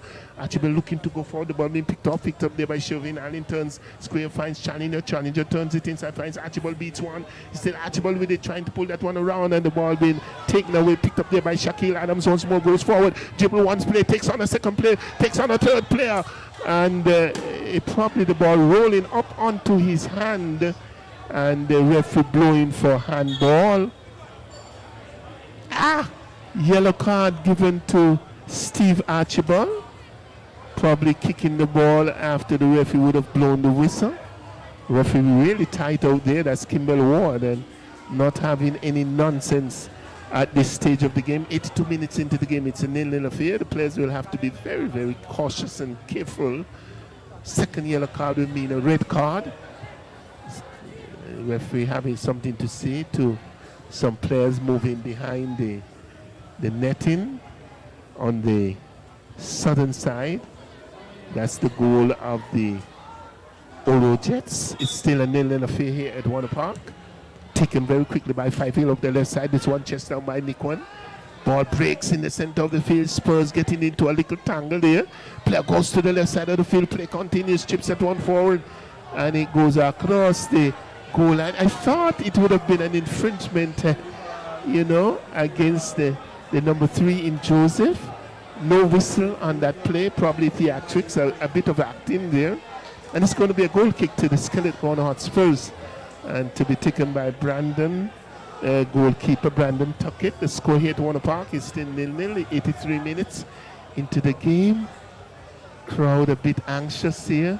Been waiting for a goal tonight, this evening, from either of these teams. Anybody that scores now will actually take this game home. I believe that is my own thinking and viewpoint. Picked up by Challenger. Challenger turns it outside, finds Shovin. Shovin turns it inside. Not a well-directed pass, intercepted quite easily there by 5. Here's Spurs. Chomney gets it to the right side, looking again for Allen, and it goes across the western touchline. It's going to be a throw-in to Oro Jets, losing their shape somewhat and their composure. very anxious, hoping to get 3 points. And I'm saying that any team that scores at this stage of the game, 83 into the 84th minute, possibly will be able to take home all the marbles. This one up the left side, looking at Hamilton, takes it down. Bit of a tussle there. The number 3 in Joseph tries to control the ball. Been booted again by Spurs across the western touchline. It's going to be a throw-in just about the center line on the left side for the United Oro Jets. Not seemingly too united tonight. It looks as though we are going to have another substitution by the Oro Jets. They have taken out Gums. Gums, number 33. Is Kendall Liebert been taken out? Kendall Liebert been taken out, or it's a double substitution? The midfield general in Kendall Liebert. He has had a wonderful game. He seemed to have been everywhere for the Oro Jets, marshalling the force as well, making some clean passes. Probably a little tired, you know, not as young as he used to be, but he has had a fairly decent game. And speaking about Kendall Liebert, who started today for the Oro Jets in the middle of the field. Throw comes in up the left side of the field. They picked up on the left side. Here is a shot on goal from outside of the area, not being placed on target on that occasion. Not really composing himself outside the ball, skewing off the left side of the boot and goes across the goal line and into touch. It's going to be a goal kick to the Skeleton Gone Hotspurs. Now the Gone Hotspurs making a substitution. Is it Chumley being taken out? And Chumley, you have done pretty well. Number 27 taking the field of play. That's Raquel Allen. So you have a Raquel Allen, you have a Chauvin Allen, you have a Chris Allen on the field of play for the Gone Hotspurs. The Allen family, can they hold it together for the Skeleton Gone Hotspurs? This one played all the way down the right side, a strong move there. This one touch inside, looking for Challenger. Challenger picks it up outside of there. Been put a lot of people around him, picked up there by the man, a shot on goal, and that one been blocked. There, a good defensive work been put in by Oro Jets. Again, this one comes in the area, taken down with the hand, and a shot on goal there by Challenger. But he was already blown for the infringement. It looks as though we're going to have a second substitution by Spurs. Is it? Yeah. Second substitution. And it looks as though they just looking to pick that number up. Oh, they're taking out the captain. Shaquille Adams is coming out and coming in. We are going to have number 88 for the Gone Hotspurs, and that's LeBron Edwards. Okay, LeBron, let us see if you can make the difference for the Gone Hotspurs and probably help them to get the 3 points. This one played down the left side of the field. Spurs trying to sneak forward and get behind the defense. Ball covered well by the defense of the Oro Jets. Throw comes in very quickly. Both teams playing really hard here in the middle of the space. Spurs with it now, trying to swivel and turn. Decoy trying to get away from the defense. The ball being tackled across the eastern touchline. Spurs inching down on that left side into the defensive half of the Oro Jets. They'll have to be very careful, the Oro Jets, not allow anything to sneak through. Not really wanted to give up 3 points in this game. Spurs are a different looking team for this, the second round of the Premier Division. Turns that one inside, looking for Chauvin, allowing that one to go through. Picked out there by Nikon Gums. One touch finds the man on the left side of the field coming forward. Chips of the one forward, looking for Nikon trying to get the return pass. This one being covered very well there by Dave Warner, central defender for the Gone Hotspurs. Gets it across the western touchline, very deep in his own half. It's going to be a throw-in. Number 21, he steps up. Here is Lake is trying to get between the defense. He still has it under control on the left side, trying to get that one forward. They squeeze that one across, and the goalkeeper Brandon coming off his goal line and picking that one up inside his own area, his 80-yard box, and now walking out into the penalty area. Looks up, signaling to his players to go long. He's not going to do any short passes. Down on the left side, the ball drops in the middle of the field, plays down. Yes, a very strong move there by Challenger, it seems, yeah. Spurs, a player for the Oro Jets, now down on the left side of the field. He gets back to his feet, he's going to be okay. Looks as though it's 5 field. Is it? No. Is there actually the number 21? Having registered. No, it looks as though it was Sutton, in fact, for the Oro Jets. Here they are. Just about 89 minutes into the game. Here comes Sutton putting that one long upfield. The long balls are now taking their toll. This one break back. Counter-attacking here by Spurs on the left side, finds Archibald. Archibald goes inside out, finds the man streaking down the left side, gets that one across, and the goalkeeper a bit too straight, and he was there in the near post to gobble that one up. That's Keon Ward of the Oro Jets. Good goalkeeping, marking his points really nicely. Here's Warner turning that one inside, looking for shoving, not being able to control. Ball cleared up the left side of the field. What is going to happen here? Here's Hamilton streaking into the penalty area. He's marking that one well, trying to get that one across, and the ball being blocked there by Heiliger, number 12.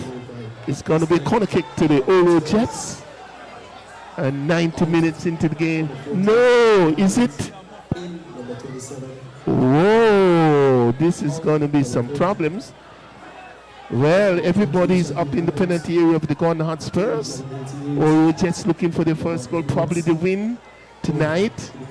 Can they succeed here? Is Nikon Brown getting that one across on the top of the box? That one headed down and goes wide of the eastern upright. You can see everyone easing up onto their feet. They're hoping that that one was going goalwards and maybe across the goal line.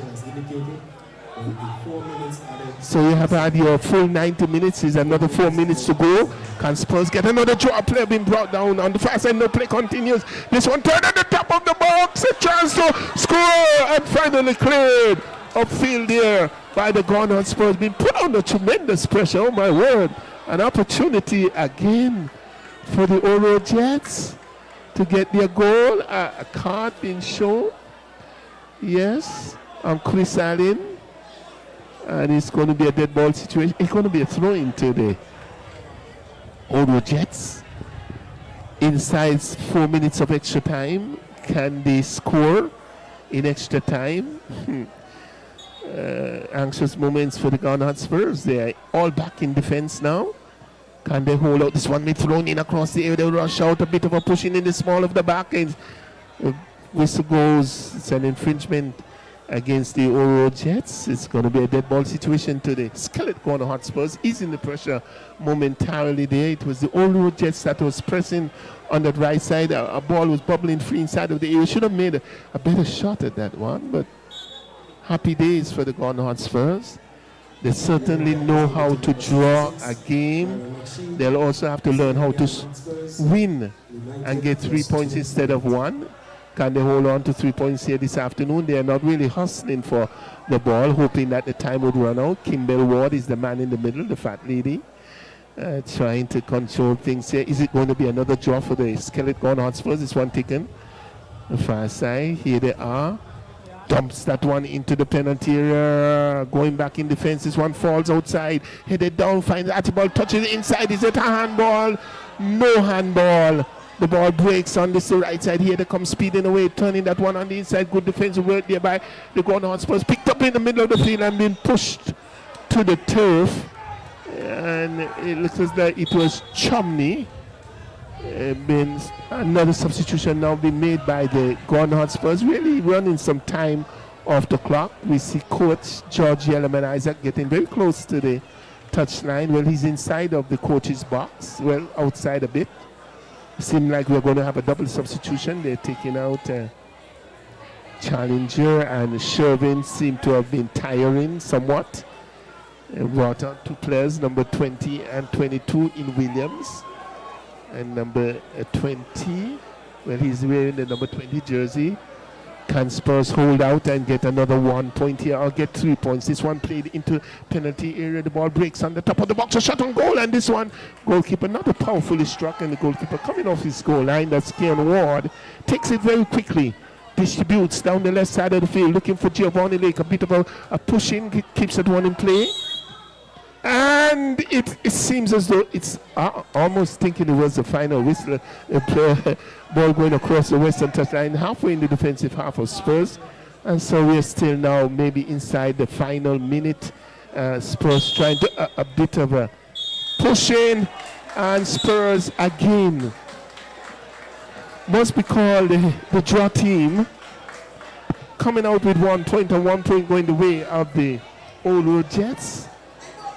I think both teams would have played fairly well, deserve a draw, and but the Old Road Jets will have themselves to blame. In the first half, they had at least 3 clear chances to put something in the onion bag and was not successful. Brandon was right in place to collect those shots into his lap. So here at Warner Park, in 90 minutes and 4 minutes of extra time, it's a 0-0 draw. Both teams going home with 1 point. And I think nothing to be ashamed of. They both played fairly well. Substitutions were made, running the time off the clock. Coaches know the game very well. I want to congratulate both teams for a fairly decent game. No hassles, no broken legs, nothing. We'll be looking forward to the second game tonight with the Village Superstars, the defending champions. And they'll be coming up tonight against some fierce competition, hoping to get 3 points out of that game. The last game, they ended 3-3, a drawn game against SL Hotspurs, the former champions. They'll be trying to do something different. My good friend McCall is already here. After talking a lot on sports last night, he's now here tonight, and he's going to be bringing football instead of cricket. He spoke a lot of cricket last night, and I heard that one of our boys got onto the West. Is that true or that's false information? Well, it's not anything official, so I don't know where they would have gotten it from. The West Indies, they haven't selected a team just yet, but I think maybe information maybe from inside is suggesting that he should make it. Well, my opinion is it's the captain, then him, should be there, but I haven't seen anything from any official source as yet. So after I saw it, the first thing I did was went looking. But I think our hopes should still be very high. I did hear from the Mr. Marvin McCall telling you a little about cricket and what is going on, and we're all excited here in St. Kitts Nevis for Mikhail Louis and Jeremiah Louis to make it to the football team, to the cricket team, West Indies cricket team coming up to go to England, test team that is.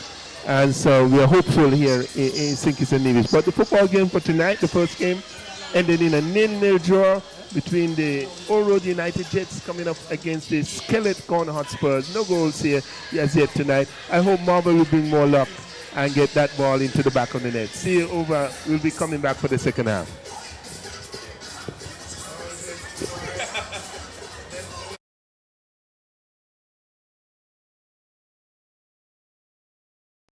National home loans, get your dream home. All could be yours. Walk through the door, come take what you need. Get you the keys. All could be yours. What you deserve. National home loans, get your dream home. Get your dream home. Get your dream home. National home loans, get your dream home. National Home Loans. Home ownership made easy. When you're with National, you're home.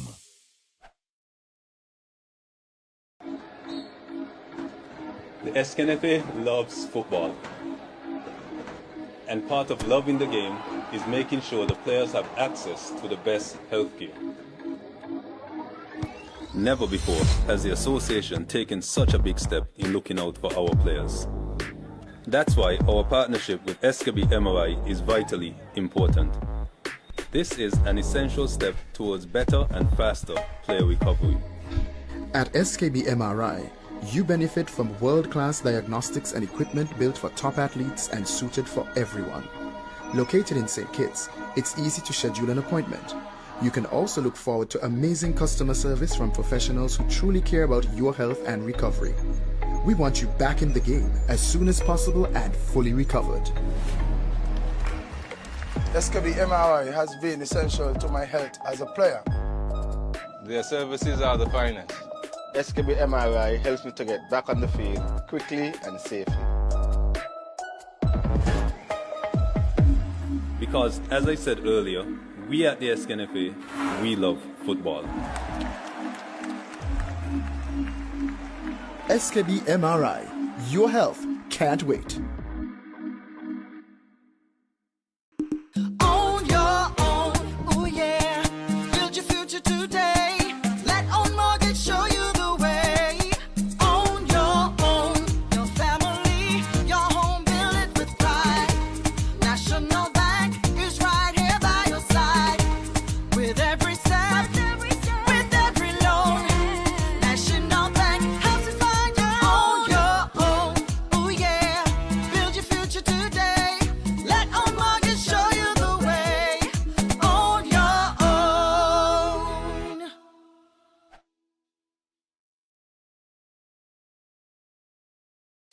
You're never too young to start planning for your financial future. That's why I decided to visit National Caribbean Insurance to speak with one of their friendly sales agents. Here at NCI, we strive to ensure customer satisfaction by choosing the right policy for you. Don't wait until it's too late to apply. Make an appointment to see a sales agent. Visit us today. We serve, we protect, we satisfy. That's NCI.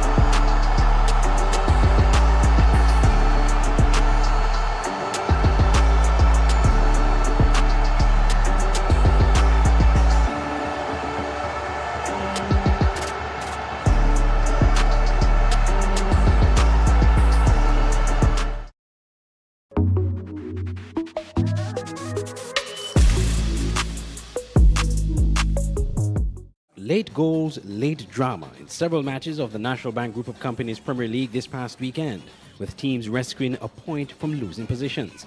It all started on Friday night when Development Bank St. Kitts Nevis and Peters FC took a 2-0 first half lead over Skellig Garden Hotspurs, only for Spurs to score and equalize in second half stoppage time to seal a point. Mackin Gums got the goal scoring off for St. Peters in the 17th minute, followed by Aidan Nurse in the 37th minute. But Spurs came storming back. DeAndre Challenger in the 74th minute with a stunning volley strike, followed up by what could be the goal of the season from Marvin McSheen in the 4th minute of stoppage time from a free kick. They're down a man. McSheen's curling that one all the way. Coach George Yellowman Isaac of Spurs reiterated.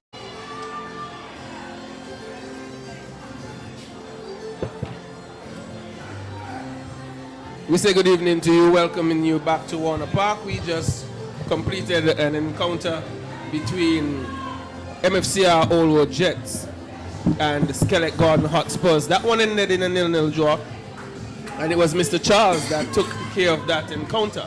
But this one sees Development Bank St. Peters taking on the defending champions, Rams Village Superstars. We see the Rams Village Superstars decked in their red and white, and Development Bank St. Peters in white, and that appears to be grey. Joining me this evening would be Derek the Ocean Mills, and we are going to be covering this one for you. Well, let's say a pleasant good evening to each and everyone out there, internet land, radio land, and we say welcome, welcome, welcome once again. As we get geared up for another great encounter again, as we see St. Peters is decked out in the New Jersey and Village in the usual red and white. So let us sit back, relax, and enjoy this one. And good to see you for Basso. I haven't seen Basso in a very, very long time now. Just so like we hadn't seen Travista in a long time. Basso is back, and no nonsense sort of official. And this one is poised to be a good one, Derek. The first encounter ended 3-2 in favor of St. Peter's, and that saw St. Peter's, the Rams Village Superstars goalkeeper in that encounter, having a couple of errors. A notable omission for this one would be Jan Duncan, as he's facing suspension, sitting on a red card. And I see a Miguel Crawford. I haven't seen him for the season, or I may have missed it. And a couple of changes in the Rams Village Superstars team. We see Austin Henry. He comes into the lineup for this one, as well as Williams.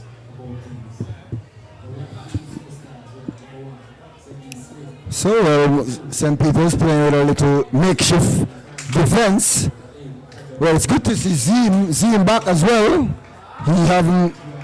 I think he missed last season there for St. Peter's. He's from the Old Road area. He has been a very strong side defender for them, and good to see him back, edging closer and closer to the Final Four. So there goes the whistle, and St. Peter's with the ball, and they're going from south to north. Yes, St. Peter's gets it going. And Derek, I think St. Peter's would need to have a very brisk start to this one, because Rams Village Superstars, they have been back to their scoring ways. They got 3 against St. Paul's, and they do have that ability to score goals. And I don't think St. Peter's would want to think they want to defend this one all the way out. But Village on the attack, it's Wilkes. He's going to go wide to Williams. Williams picks it up down the right side in the attacking third. He comes on the inside, he finds Henry. Henry is taking a shot from deep, but this one would... Sorry, it's Rogers. And Derek, we see in this one again, Rogers is sitting just in front of the defenders. That's a strategy that seemingly bore some fruit against St. Paul's.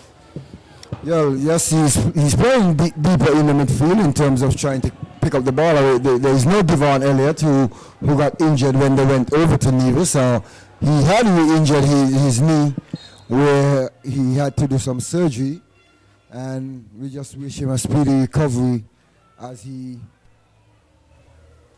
gets well. So Kimari, Captain Fantastic, as they call him there in the village, he has to pick up the slack in the midfield and try to provide that ball for Joseph Wilkes. Yes, that he will need to do. But St. Peter's with it, it's Galloway. Galloway finding... This one played through by Aiden Nurse for Bazi, but a late tackle from Zakis. Bazi may not recognize this is modern day. Any touch in that box could be critical. But that one went out for a throw. That one was not a bad ball played by Nurse. Well, it seemed as though Bazi got touched after the ball went out. He was hopping and stamping on the foot, so he got a little nick, and Zakis had to be out of his mind to throw a tackle of that sort with that ball so wide of the target and having up so much space. No need for it. But he got away with it. Bazi, if that was an attacking player, I'm showing you that he would have been going down. But here's Warner. Warner controlling on the right side for St. Peter's, trying to play in another player. But this one was pushed out for a corner by Fleming. A bit of uncertainty between him and Smith. Well, Crawford that you're speaking about there, Novel, that's a player who, an ex-Spurs player. He played for Spurs. He was not getting much game for the season, and he decided to take a chance to go and play with his former coach, that's Deacon Huggins, and now he's on the field for St. Peter. But the ball comes in, and Village looking to clear there. Aiden Nurse sitting back that one. As Zim picks up, looking to fire a shot coming there off of the boot of...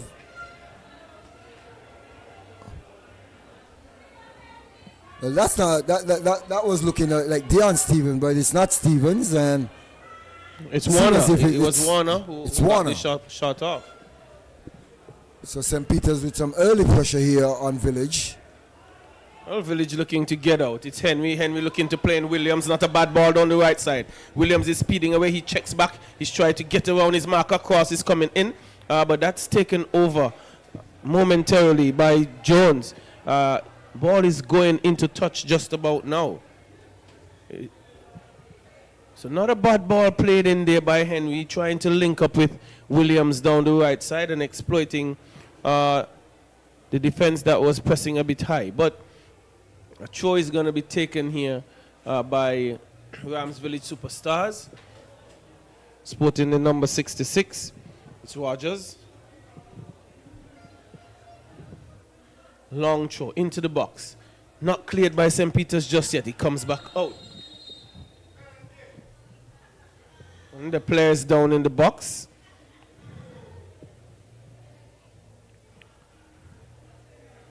Doesn't appear to be anything too serious, and he's helped up by Crawford.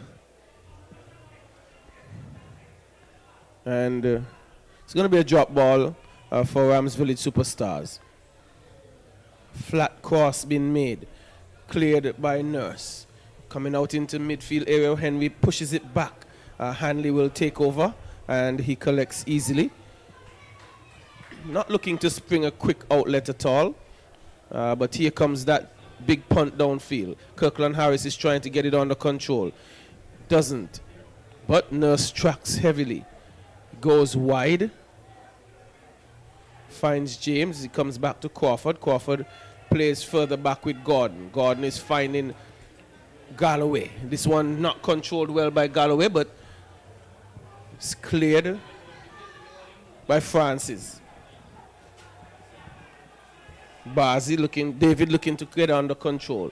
Finds Galloway. Galloway is turning, has space, he has time. Needs some support. Touching further to Bazi. A nice one to play with Harris, but Harris loses this one, and he's committed an infringement. It's a battle for the midfield early on, Derek. And St. Peter's not looking bad moving the ball around, but we need to keep marking. Well, we know St. Peter's is a team who love to possess the ball and create touches, and having a coach like Austin Deco Huggins who played in the midfield, he himself is a player of that caliber in terms of moving the ball and making sure you get good possession, but St. Peter's overturning it here, and Wilkes was caught in an offside position. But back to St. Peter's, and you alluded to something earlier in terms of St. Peter's will have to play early, as you see Zakis is down. And just to remind you that you're not missing any football. We're watching Live and Lively here from Warner Park, and we'd just like to big up our sponsors, National Bank Group of Companies, our title sponsor for 2024 SKNFA Premier League. Also, we have SKB MRI, NCI Wellcare, Dasani Water, and Powerade.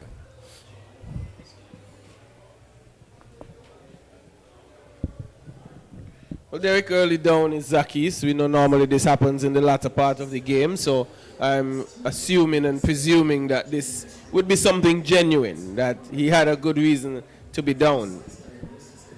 We're only in the 8th minute of play. He hasn't had much work apart from that tackle that he tried to make and could have been giving up a penalty. But he's back on his feet and appears to be ready to go. Well, we know Zakis uses that downtime for his team to get a little breather at times, but it is early days, as you said, and perhaps he probably got a little nick where he was cheated. But it's St. Peter's looking to build on the right side. It's Kirkland Harris. Cuts on the inside. Kirkland looking to get away, and he's blocked off there by Rogers. That's LJ Rogers using his big upper body to just get across Kirkland Harris and not giving him that space to split the defense. But it's St. Peter's looking for Crawford. Crawford is tackled down there, and the referee blowing the whistle and signaling an infringement against Village, So that one had to be just on the edge of the 18-yard box, Novel. Just probably inches away. It's very tight. It's a very tight one. I thought it was a brave challenge. I'm almost thinking though, Derek, did he get a bit of the ball? I know the official is in the best position, but it appears from here that he may have gotten a little bit of the ball. Well, the referee saw it different from us. I guess he probably got the man first and then the ball after. So that probably is what took place. But there were no cards issued, and there was no real demonstration by the Village players either. Free kick. It's going to be taken now.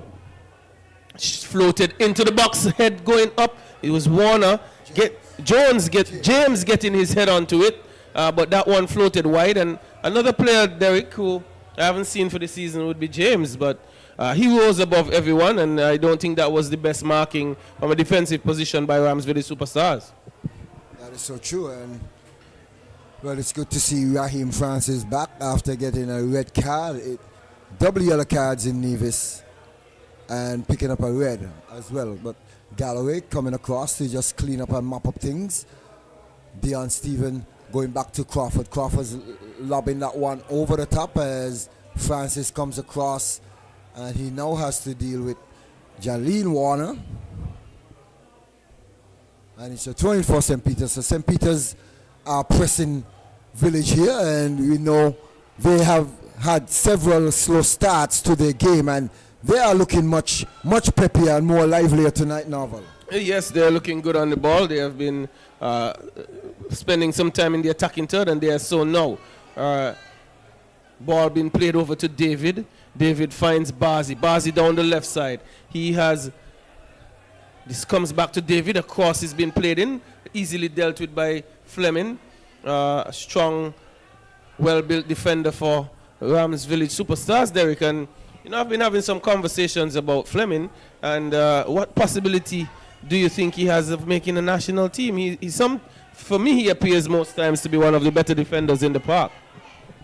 Well, Fleming he's a very, very strong defender, but one of the things that he's lacking is that communication on the field in terms of talking to his players, and at national level you need that. You need to be talking. It's so interesting. That's the first point you made, because the conversation I was having is that he doesn't speak. He's not a big talker, and I think that will play an integral part when you're playing at that level. Well, I've had several conversations with him, about that communication skill, not just at the Village level, but even when he gets to national level, because he has been in the national setup on few occasions. He even traveled and played as well, and he's a very, very big defender. We don't normally have big defenders like that in the national setup, especially home-based players. And he's a very strong lad. He understands the game as well, and as I said, that's one thing is lacking. And any coach, most time a coach wants to see you speaking, and you get select most of the time from that of your understanding of the game. Right. So something that he can work on, I guess. Maybe it's a lot about his personality as well, but he would need to improve on that. But I think he's pretty solid. I think the Rams Village Superstars can be a touch vulnerable without him. He wins a lot of games for Rams Village Superstars in the defense. But looking good this evening is Fleming. But here is Francis hitting one wide to Williams. Williams brings it under control. And he's been met by Bazi and David. This one going out. And a throw being taken by Gillard, and this one in the middle, finding Henry. Henry is coming forward with space, trying to get around Nurse. Nurse effecting a tackle that brought Henry down, and a free kick will be given. Some distance out, Derek, some 30 yards perhaps, maybe a little bit more, and Rogers is standing over it. Well, we have seen goals scored from here. Last weekend we saw Spurs scoring a well-taken free kick. Skimari hits that one, as that one just sailing over the crossbar Hanley getting across and just ensuring that one is not dipping into the back of the net. But Novel, I must say though, on the other hand, in terms of the run of play, we have not seen players taking much shots during the run of play. More times they're looking for that penetrative pass. We have seen once or twice players shooting off of the dribble, but it's St. Peter's and Dion Stevens. Just as I was speaking in terms of taking that shot during the run of play, we see Dion Stevens firing one there and going wide. Last game St. Peter's played, he had a brilliant one that the goalkeeper was equal to the task there. But Derek, what would you think that causes players not to tend to shoot from just on the top of the box or even a little deeper sometimes, catching out the goalkeeper? You think it's maybe training methods or coaches' strategies? I know I've heard some coaches say that you really can't coach a player what to do in the final third. It's his real creativity that will come to bear. But what would prevent players from shooting? Well, I think it starts from on the training ground as well.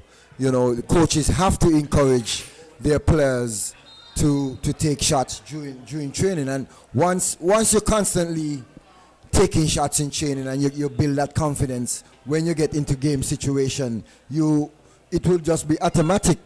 You know, and players on the other hand, they have to sort of mix up their game, because as a defender, every time you get the ball and you're just running at me. So each and every time you get the ball, I know what you're going to do. Predictable. If you mix it up, take a shot, run at me, pass. Right. Next time you get the ball, you have me as a defender very confused whether you're going to pass, whether you're going to shoot, or whether you're going to take me on. Right. So it brings that little versatility into the game. But, well, I think a lot of these guys do strike the ball well. Maybe they just don't have the confidence. And as you say, maybe they just don't practice it. But we saw Stevens not with a bad effort, but here is St. Peter's tracking back is David. He goes all the way back to Hanley. Hanley, who has been looking quite confident, he gets this one out to Bazi, but it's taken away by Gillard. Henry doing that defensive work, central midfield, sitting right in front of his defense. And Village just trying to mount an attack, going all the way back to Fleming, and Francis in the back. Coming wide to Gillard. Gillard gonna play with Francis. Francis may be looking for that long ball, trying to link up with Wilkes, but that's one dealt with quite comfortably by James. Here's Rogers on the ball. Playing this one forward, trying to touch on to Wilkes. Again, James comes to the rescue for St. Peter's. He gets out to David. David gives it away. It's Wilkes, but he's tripped up. And that's going to be a free kick down the right side for the Rams Village Superstars. So, Novel, just a thought, as I was alluding to the fact of, in terms of attacking players. And it came to mind that an attacking player should also be something of a carpenter, where a carpenter you have several tools for different occasions or different things. So you ought to know what tool to pull in the right situation. You will shoot when you think you have that space and time, but this one is going out. And again, if you have that support and someone is closing down, I guess you use the pass. And then if it's a one-on-one situation and you could take the defender, you dribble him over. Well, I don't know which tools you would apply for each situation, because I'm not a carpenter. I could barely cut a board straight. But well, you name the tools just now, whether dribbling, shooting, passing. Those are the tools. So you need to know which tool to use at the right time, whether you should pass, dribble, or shoot. I totally agree with you. And again, sometimes, you know, the players may choose one and it doesn't come off. And other times, you know, people might think he should have gone the other way. But, you know, in the situation, you have to make the right decision. And that's what makes a player good, being able to apply the tools to the right situation. But you have Galloway in the middle of the park. This one going all the way back to David. David gives it away to Henry. Henry Burnham loses it, goes back to Henry again. Comes wide to Williams. Williams has some time. He gives a cross, a good one. Finds Wilkes. Wilkes should have done better. Well, I'm saying Wilkes. It wasn't Wilkes. It was Rogers. That was the man you wanted on the end of that. And he should have been finishing that a little better. Finding himself, Derek, in an advanced position. I said Wilkes because he has been the man playing that point position forward. And I really thought it was him on the end of that. But could have done better, should have done better. But the score is still 0-0. We are in the 20th minute of play. But I must say, Novel, Javon Amri, he needs to insert himself into the game and try and get the ball to his feet and take on Crawford. Crawford has not been playing much for the season, and a fresh legs like that, I mean, you need to run at him and wear him down and tire him out. I mean, he's not as match fit as you think he should be. So it's Kimari looking to get forward, and Aiden Nurse just nicking that one away. But it's Amri with the ball, looking to take on Crawford, and Amri gift it away, and James just punting that one all the way upfield. And Zakis controls, and quick outlet there to Dennis Fleming. Austin Henry with the ball, and a little hospital pass there by Austin Henry. Not a good one, not a good one. Ball being given away by Nurse. He wins it. Stevens with it, looking to come forward. He's been challenged by Henry, and that one will be a free kick. Not a bad position, Derek, for a free kick at all. Well, we hear someone shouting from the stands for Dion Stevens not to waste any time on this free kick. Just make sure he hammers it and get it on target.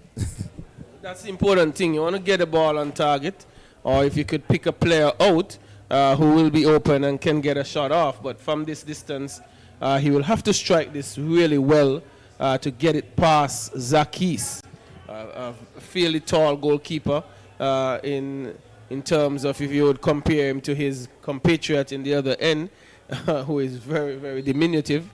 But this one is Stevens. He's standing over it. Whistle goes. Strikes this one well, and it just on the bounce in front of Zakis, and he does what a keeper of his quality should do, collects easily and is feeding a pass out.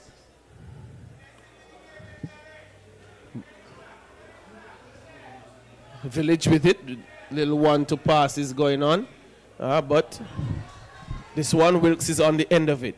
Looking to play in Williams, yes, down the right side, but it will be cut out easily by David. Was looking to link with Bazi, but that one went into touch. The team's not being able to create too many open chances. I think Rams Village's superstars thus far had the one that I think that could have been scored. Here's Village again, looking to turn, getting away, weaving his way in the box, getting off a shot. No, the ball is not cleared, but it's hammered against Wilkes, and it's going out. Going into touch. Not a bad move again in the box. It was Amory this time who was dribbling his way and got some space, but wasn't able to get the shot off. But this one is given away. Finally, Rogers taking a left-footed shot just past the upright. And Derek been mentioning no one taking shots in the run of play. But there we see Rogers just picking this one up and firing a good left-footed shot, but he went just wide. And that one bringing a little ooh and ah to the fans here in the stands. The village fans, on the other hand, was thinking that one headed for home, but a little breeze probably blowing out of the east and blow it a little wide. But it's Kirkland Harris goes on the inside, finds Nurse looking left side, looking for help, finds Bazi checks back inside to Nurse, and Bazi getting down, looking to square that one across, and that one deflecting off of Gillard and slowing down just a bit. And Smith with a long punt upfield, looking for Amri. And Amri's met there by Gordon, the bigger body. And Amri now getting into the mix of things and going through the body of Gordon. And there is now an infringement against Rams Village Superstars. Derek, a notable omission down the left side would be McKinnon Gums. McKinnon Gums, he has been playing well for St. Peter's. I don't see him being listed. He's been a nice outlet for them down the wing, and he's out of this one this evening. Well, I'm not sure if what is the problem, if he's on the bench or if he's out with injuries or whatever the case is. But sometimes you know, players get a bit comfortable in terms of starting 1 or 2 games, and you get comfortable and you start to drop off in terms of going to training late. You miss 1 or 2 days, and you know, you feel like you have already inserted yourself. So I'm not sure if that is the problem. I'm just guessing. Well, he's in the team, on the team sheet, just not making the starting 11. But he has been a good revelation for them. He has had a couple of good games. Was taken out early in the last outing they had against Spurs, but surprised to see him out of the 11. Ball being played all the way back to Francis, who switches the play to Fleming. Ball being given away by Rams Village Superstars by Jivar Amri. Not having the best of starts to this game, but Henry takes over. He's coming right to Gillard. Gillard controls, he presses forward, going to try to link with Williams, but he checks back, finds Rogers, and he comes to the middle of the field where Henry's waiting. He links up with Rogers, a little bit of a poor touch by Rogers, and then he hits this one all the way back, but an infringement committed by Warner on him. None of the teams, as I continue to say, Derek, have been able to cut each other open just yet with any clear-cut opportunities.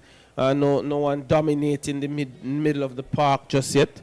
We're some 26 minutes in, still a bit of a tussle going on in midfield. But we're going to have Henry hitting this one long. Getting into the box. Bazi gets it further forward. Nurse steps on the ball, but takes for the infringement goes against Nurse. Nurse is not impressed by it, but Basu is on top of it, and Gillard is down in some pain, Derek. Well, he taken a knock there by Aiden as he dove in. I think the jaw of Gillard probably clashed into the hip of Aiden Nurse, and he had to get a hard knock there. So let's just hope that Gillard is okay. We know that he's a very tough cookie, very hard cookie to break as well. Well, one of the defenders I've grown to like in the park. He's small, but as I said, the word I use to describe him, he's also tenacious. He keeps coming at you. He has had a bit of a rough year. A couple of teams would have exposed him here or there. But what I like about Rams Village Superstars, they have stuck with him. They have allowed him to grow and develop, learn on the job, so to speak. He had a really good year last year, and he's, having more of an open season where teams maybe could plan a little bit better for him, and they're allowing him to grow in the position and learn as his career continues to develop. So true. I mean, and he has been very outstanding for Village, very critical in the finals of best of 3, where he came off of the bench, provided that spark for Village on several occasions, and today Village, you can say they're champions safely because of Gillard coming on and changing the game. He had a massive impact. And with Keynes not being a part of the squad this year, he has to fill that void. Keynes had been a long-standing player for Rams Village Superstars and doing really yeoman service for them for a long time. Good, strong defending more often than not, and even in the finals. But this one touched by Bazi. Kirkland Harris trying to get it under control. He doesn't. Francis just getting back, playing with Rogers. Rogers been hounded by Galloway still, but his skill and control of the ball got him out of trouble. But Village calmly deals with it at the back, and Francis is getting forward, playing this one long, trying to link up but it's Jivo Amri with it now. Looking to take a strike, and he does so, but Hanley gets down and pushes it just outside of the post, Derek. That one looked like he was almost creeping in. Well, I thought Hanley held that one cleanly. It seemed as if that ball was in his hands, but I guess he probably just went through and went over the line for the corner. But great shot there by Javon Amri, cutting across and hitting a grung eater, as we call it. But Hanley getting down to his right and just picking out that one and saving the day for St. Peter's. But ball played in, heads going up. Joseph Wilkes missing there as that one dropped to the feet of Gordon and just bouncing to Hanley. So St. Peter's managed to survive that attack there by Ramsville Superstars. But it's a long outlet there, and that one deflecting off of Deion Stevens. And it's a throw-in for Village. LJ Rogers with the throw. Yes, and it's going all the way back to Fleming, who switches to Francis. Not a lot of excitement thus far in this game. Not a lot of really good forward play, but Kirkland Harris winning this one from Gillard, but was not able to do much with it. I think St. Peter's, though, they need an outlet. Village they have been in their half for some time, but this one coming out to Harris, he has no support. He gets his support from Bazi down the left side now. Bazi comes all the way back to David, who finds Nurse in the middle. Nurse coming back. He's going to play with James and goes over to Gordon. Gordon is going to look to use the space ahead of him. He finds Crawford. Crawford has Stevens ahead of him, but ignores that. Continues to go forward. There are two players ahead of him. Comes inside to Steven. Steven recognizes he may have been in an offside position. He held. He comes back to Steven. Steven's now going to look to get forward. He finds Crawford. Crawford was looking to play on that one, but Nurse takes it over. Comes all the way back to Gordon. Gordon plays with Galloway. Ball got away from him. Bazi too slow on the ball. Been won by Gillard, but this one hit long. Harris has Zakis coming out quickly and is able to cover that one. So I must say some good possession there by St. Peter's. A bit of patient in play, and did not manage to get anything out of this one. But it's Warner with the ball. Warner looking to do a bit too much, and that one is picked off, and it's a foot chase here. Wilkes versus James. Wilkes, and he's tackled down, and James probably will get the yellow card here. As we see Wilkes getting up and pleading his case. That's a strange Well, it seems as if it's a double yellow card, eh? I can't say what took place there. I know James had the tackle in, and I thought he would have been the man getting the yellow card, unless Wilkes had something to say that was not so nice. But it certainly couldn't be for simulation, because I think that he was fouled. Well, Joseph Wilkes is trying to plead his case and asking referee Basso why did he get a yellow card, and we know some players they can be as innocent even when they are guilty. Yes, we're still wondering why, but Basso was on the play, and we know sometimes players say things. But Rogers Kimari is standing over this, just on the top of the 18-yard box. St. Peter setting up a wall with 5 men. The whistle comes now. It's going to be Rogers. Rogers hits this one curling, but straight to Hanley. He doesn't collect cleanly, but was able to pick it up off the bounce. But it was too straight. Didn't have the power or placement. And easy pickings for Hanley. I think Rogers should have done much better with that. And we see Hanley was even cheating in terms of going down behind the wall a bit. But Rogers was not able to find that far right-hand pocket there, but I guess he probably needed to to take a text out of Maxine's free kick book. Yes, definitely. And I think a fella like Devon Elliott would have done better hitting a left-footed shot with that one. But Maxine, probably for me, Derek, would be having the goal of the season. And I hope the SKNFA will be looking to, give some sort of gift for someone who gets the goal of the season. I think we had a couple of good ones. This one being dealt with by David, strong tackle. And the whistle comes now for an offside. Yes, it is. It was so brilliantly struck by Maxine, Derek.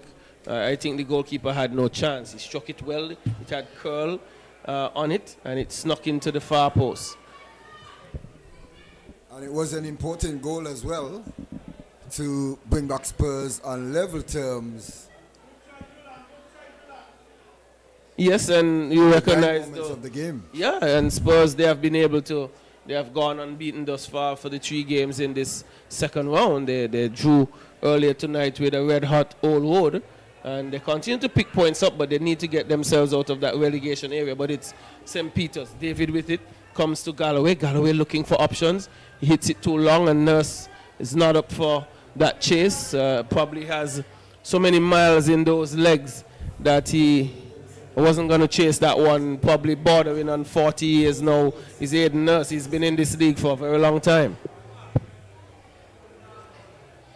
Well, you spoke about Spurs getting out of the relegation, and, well, they're picking up points, but they're picking them up 1-1, as they say, 1-1 full basket. The teams that are ahead of them, they're still to play, and they're very, very close to some teams, and they will have to continue making sure that they can get a point or 3 points. Baz is squaring across that one, and it's cut out by Raheem Francis. And Lyndon David picking off that one. Lyndon looking to get on the inside. Lyndon looking to cut back rather than going wide. And Crawford is beaten there by Amri. Amri looking to turn on the burners now. Looking to run past Gordon. Amri looking to square that one across, but there is no one at home. And Village getting forward very, very slow. But it's an outlet here by St. Peter's. Deon Stevens hitting that one forward. That one ricocheting off of Rogers. And it's a throw-in for St. Peter's. St. Peter's a very bit slow coming forward. I guess the pace of St. Peter's coming forward now has cut a bit. I'm not sure if players is a bit winded as we now closer to halftime. We're in the 37th minute of play. And we're still deadlocked 0-0.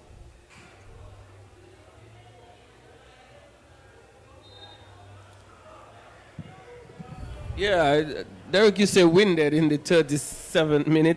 I don't think that should be the case. We haven't had a high-paced game. It's more to me of a chess match, teams trying to pass their way forward to cut teams open. So I don't see why they should be winded. I know it's warm. Well, I'm just going to speak about the warmness and the humidity.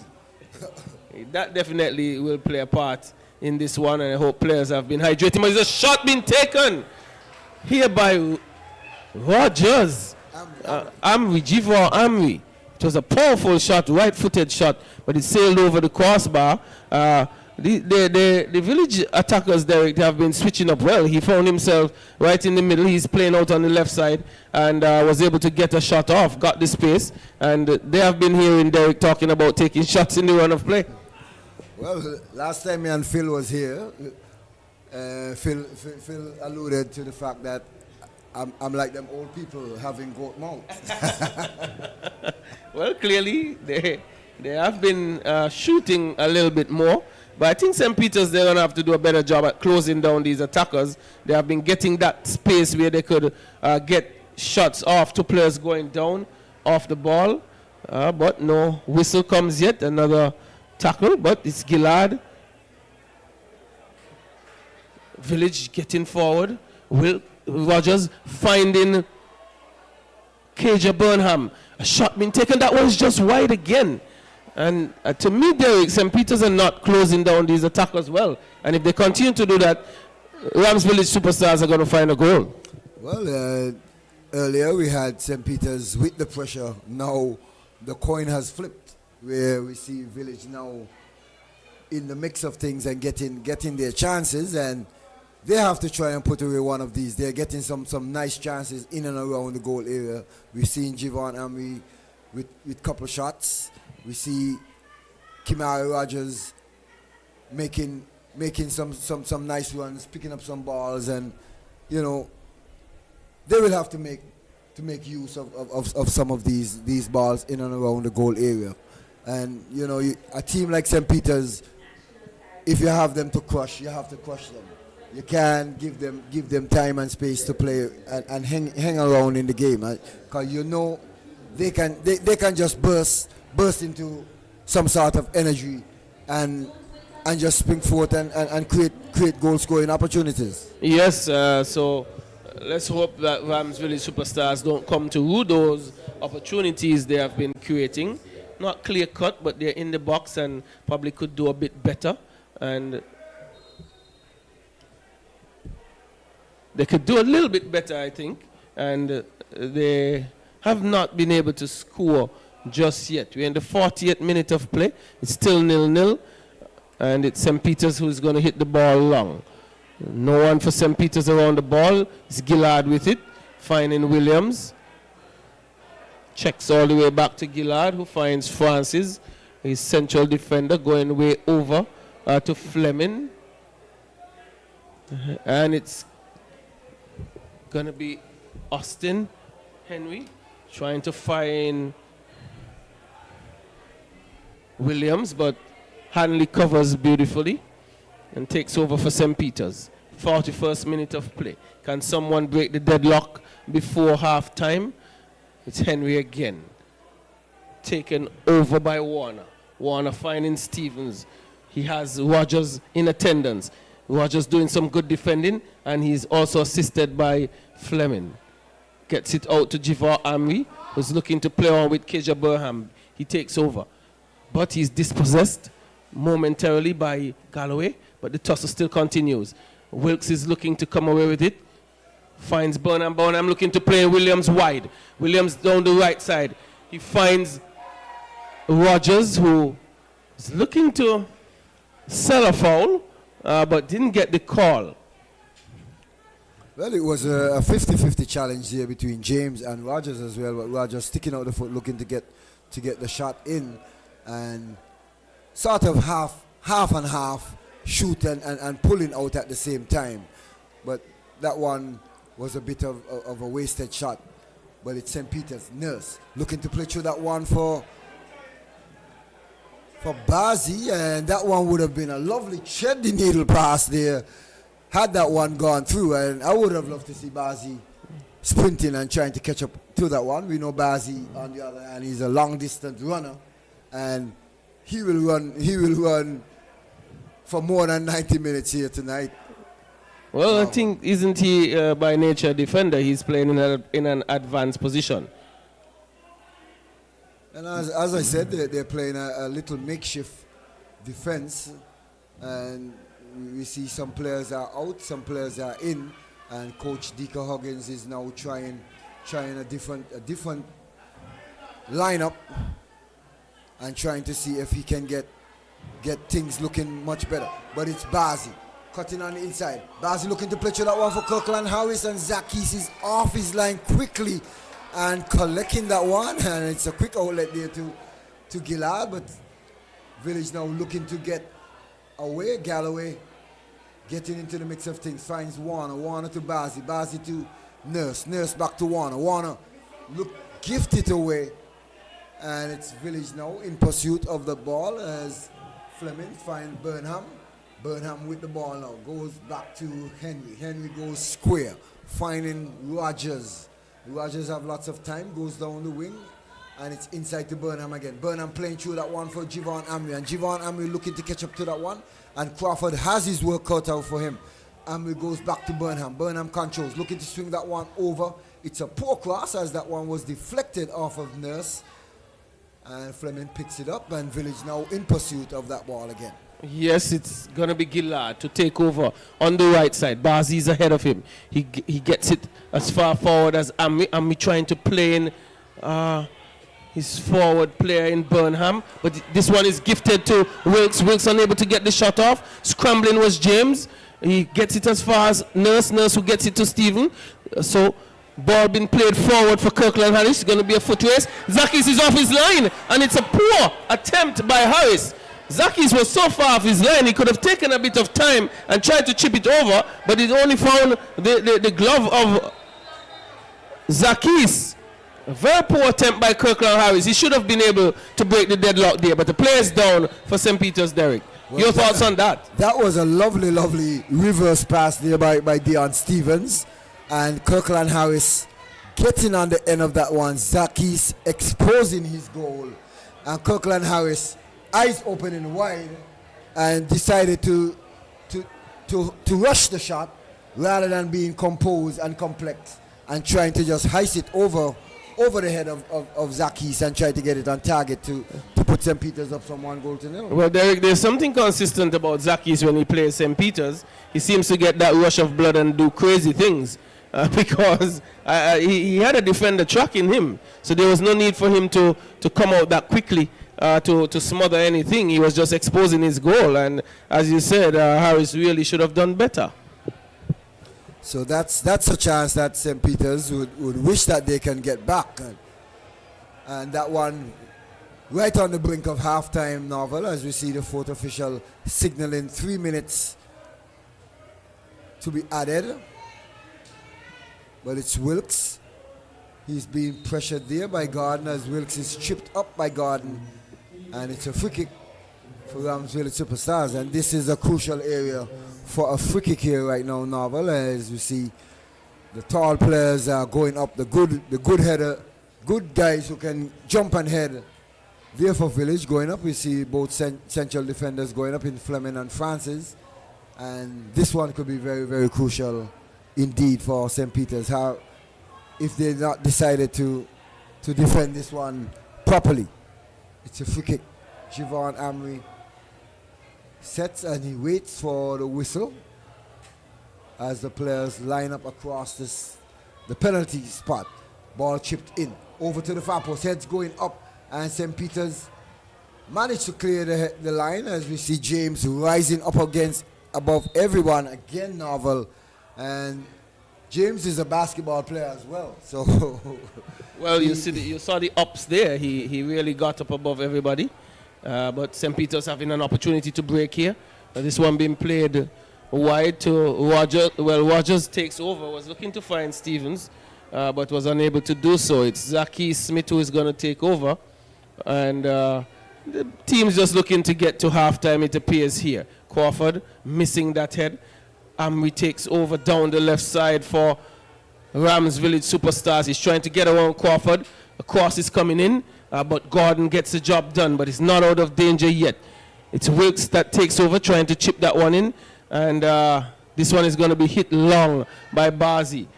It's Francis who's going to go all the way back to Zaki Smith. And the easy pass out to Francis for Rams Village Superstars. Possibly going to be mounting probably the last attack. Long ball played. It's going to be Rogers. Rogers trying to get around his marker, and a shot being taken, and Hanley parries that one just wide of the post. Again, Rogers being able to find space and getting his shot off. Not being closed down well by James at all. And St. Peter's giving up a bit of space there. Rogers managed to get off the shot. Luckily, there was no funny bounce as Hanley was full outstretched on the ground and just managed to get a hand and push that one out for a corner. And this could be the final play of the first half, and Village swinging that one into the near post and Nurse butting that one out. So it's another corner kick, and Javon Amri getting a second chance to make a better corner kick. Yes. This one going to the near post again. St. Peter's getting it clear, but it's going to go out for a third consecutive corner. And this one is going to be from the western side, Derek, you would say. Well, let's say three chances a charm. Or 3 strikes you're out. Well, so which one it is, let's see. Let's hope that Let's hope that this is not a home run. St. Peter's will be feeling bad, and they put this one away. Shot come in, and that one is cleared off of the line as Williams fires a shot there. That one goes back out. Henry with the ball. Henry looking to weave his way through, and he's fouled and taken down there by Aiden Nurse. So Village with some leg pressure here. That one was cleared off the line, Novel. Well, Bazi was the man. Bazi was the man just standing right on the line, getting the job done. And St. Peter's, I think, haven't done a good job in clearing their lines, but a free kick here in a potentially dangerous area.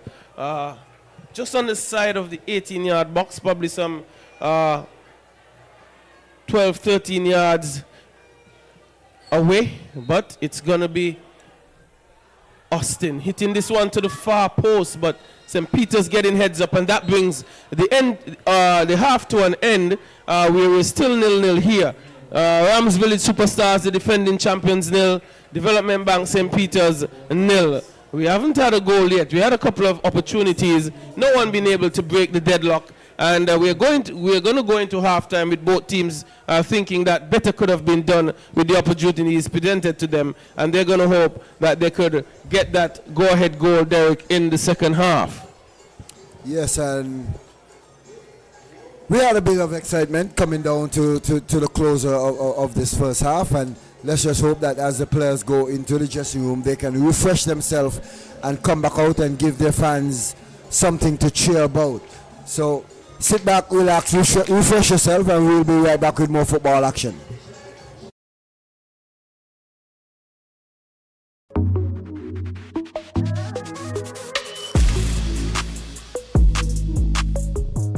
Late goals, late drama.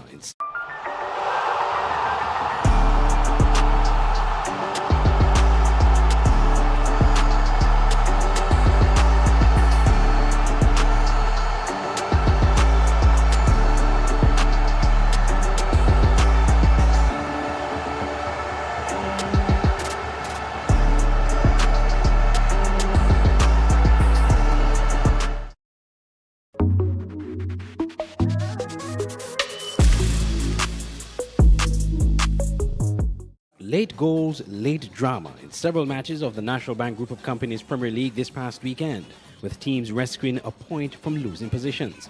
It all started on Friday night when Development Bank St. Kitts Nevis and Peters FC took a 2-0 first half lead over Skellig Garden Hotspurs, only for Spurs to score and equalize in second half stoppage time to seal a point. Mackinnon Gums got the goal scoring off for St. Peter's in the 17th minute, followed by Aidan Nurse in the 37th minute. But Spurs came storming back. DeAndre Challenger in the 74th minute with a stunning volley strike, followed up by what could be the goal of the season from Marvin McSheen in the 4th minute of stoppage time from a free kick. They're down a man. McSheen's curling that one all the way over. Coach George Yellowman Isaac of Spurs reiterated his team's never-say-die attitude for the relentless effort to draw the match. Jan Duncan of St. Peter's was issued a red card in the 81st minute. Erdley Nisbet, the kit manager of St. Peter's, also received a red card in the 84th minute. Coach Austin Dico Huggins of St. Peter's partly blamed the result of the match on the red card Duncan received. Because I don't think that after we lost the play, we settled down and played the game. Still, we tend to hustle and rush off the play, therefore giving Spurs the opportunity to come forward again by giving them possession of the ball. And it's a brilliant goal they score, so I must say kudos to them. But I think we, again, once more, fail, so we just got to continue working. On Saturday, May 11th, we saw another late show, this time from Flow 4GK and Rockets, scoring in stoppage time to draw 1-1 with Honda Newtown United. Cross comes in now. Heads are going up and he's in the back of the net. Keona equalizing in late drama here. Late drama here in Waller Park. Another late goal that brings about the equalizer. That goal coming from Malik Roberts in the 7th minute of stoppage time for Keon. Dakari Phipps had scored the earlier goal for Newtown in the 50th minute. Coach of Keon, Anthony Nets Isaac, was full of praises for his team. Well, it's a joy, as you said, to get in the manner we get it. It was under a lot of pressure, to be honest with you. But after the goal score, the players them decide, well, we have to get one back. So they just play that, just not even on my permission. They just played, just getting forward. Dakari Phipps of Newtown, the goal scorer, was issued a red card in the 8th minute of stoppage time. Then again on Sunday, another late show, a 6-goal thrill at Warner Park, and a repeat of last year's finals. SL Horses St. Paul's United and Rams Village Superstars. Village scored the first goal in the 7th minute from Javon Amory, only for Javon Leader to equalize for St. Paul's in the 90th minute. Kalonji Clark then gave St. Paul's the lead in the 52nd minute, only for Hassani Fleming of Village to equalize in the 72nd minute. And when we all thought it was over, Kiefer Freeman, the man himself of St. Paul's United, gave St. Paul's the lead late in the match in the 86th minute. But with 10 minutes stoppage time added on, Dajal Kelly of Village Superstars scored the equalizing goal in the 9th minute of stoppage time to give Village a 3-3 draw with St. Paul's. And get the equalizer here. Ball played in. Heads going up. Ball going. And the one deflected off of Dajal Kelly. Dajal Kelly off of the tie. And it's into the back of the net. Coach Stephen Clark of Village Superstars talked about the resilient spirit of his team, but at this time he says they need to begin getting 3 points from their matches. We want the 3 points. We needed the 3 points, we didn't get it. But still, we get 1 point, we'll accept it and move on. Jamal Jeffers of St. Paul's United said his team will keep fighting. Yeah, like you mentioned, we gave up a goal in the dire moments of the game, but we switched staff, and in football it's about moments, it's about both attack and defense, and in those moments you want to be switched on 100%. Unfortunately, we gave up a late goal, but we still see the resilience of the team, we still see that the team fighting. We know what St. Paul's could produce, everybody knows that. We just have to find our rhythm and get back to winning ways. In other results, on Saturday, May 11th, Trafalgar South Stars are still yet to win a match, losing 2-0 to Hot Springs Bath United. Armani Williams scored both goals for Bath in the 38th and 54th minutes. And on Sunday, it was a shocking result. MSCR Old Road United Jets drubbing Saul Allen Auto Supply's Connery FC 4-0. Jordan Isaac scored for Old Road in the 16th minute. Naquan Brown scored 2 goals in the 21st and 52nd minute. And Giovanni Lake in the 33rd minute. Round 2 of the National Bank Group of Companies Premier League continues this Friday, May 17th at 8 p.m. at the Warner Park.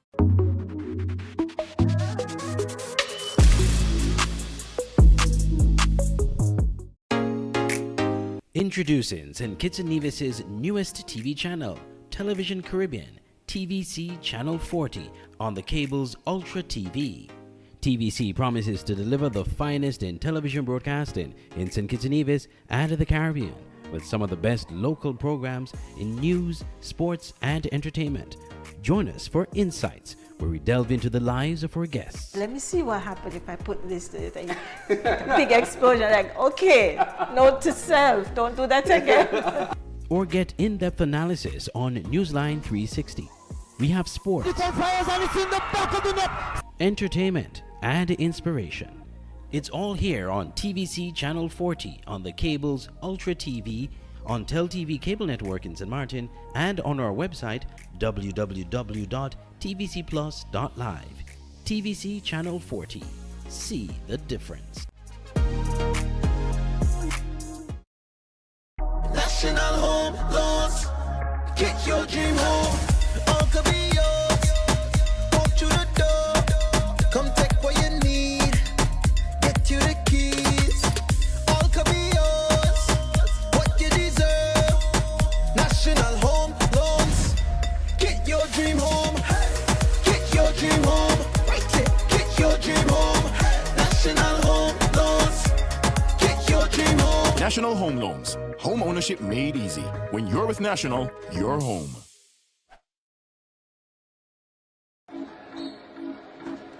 The SKNFA loves football. And part of loving the game is making sure the players have access to the best healthcare. Never before has the association taken such a big step in looking out for our players. That's why our partnership with SKB MRI is vitally important. This is an essential step towards better and faster player recovery. At SKB MRI, you benefit from world-class diagnostics and equipment built for top athletes and suited for everyone. Located in St. Kitts, it's easy to schedule an appointment. You can also look forward to amazing customer service from professionals who truly care about your health and recovery. We want you back in the game as soon as possible and fully recovered. SKB MRI has been essential to my health as a player. Their services are the finest. SKB MRI helps me to get back on the field quickly and safely. Because, as I said earlier, we at the SKNFA, we love football. SKB MRI, your health can't wait. On your own, oh yeah. Build your future today. Let Own Mortgage show you the way. On your own, your family, your home, build it with pride. National Bank is right here by your side. With every step, with every loan. National Bank helps you find your own. Oh yeah, build your future today. Let Own Mortgage show you the way. On your own.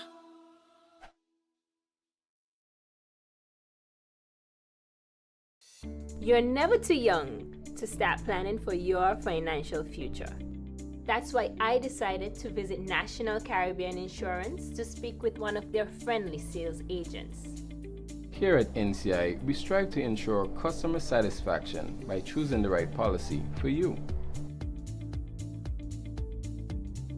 Don't wait until it's too late to apply. Make an appointment to see a sales agent.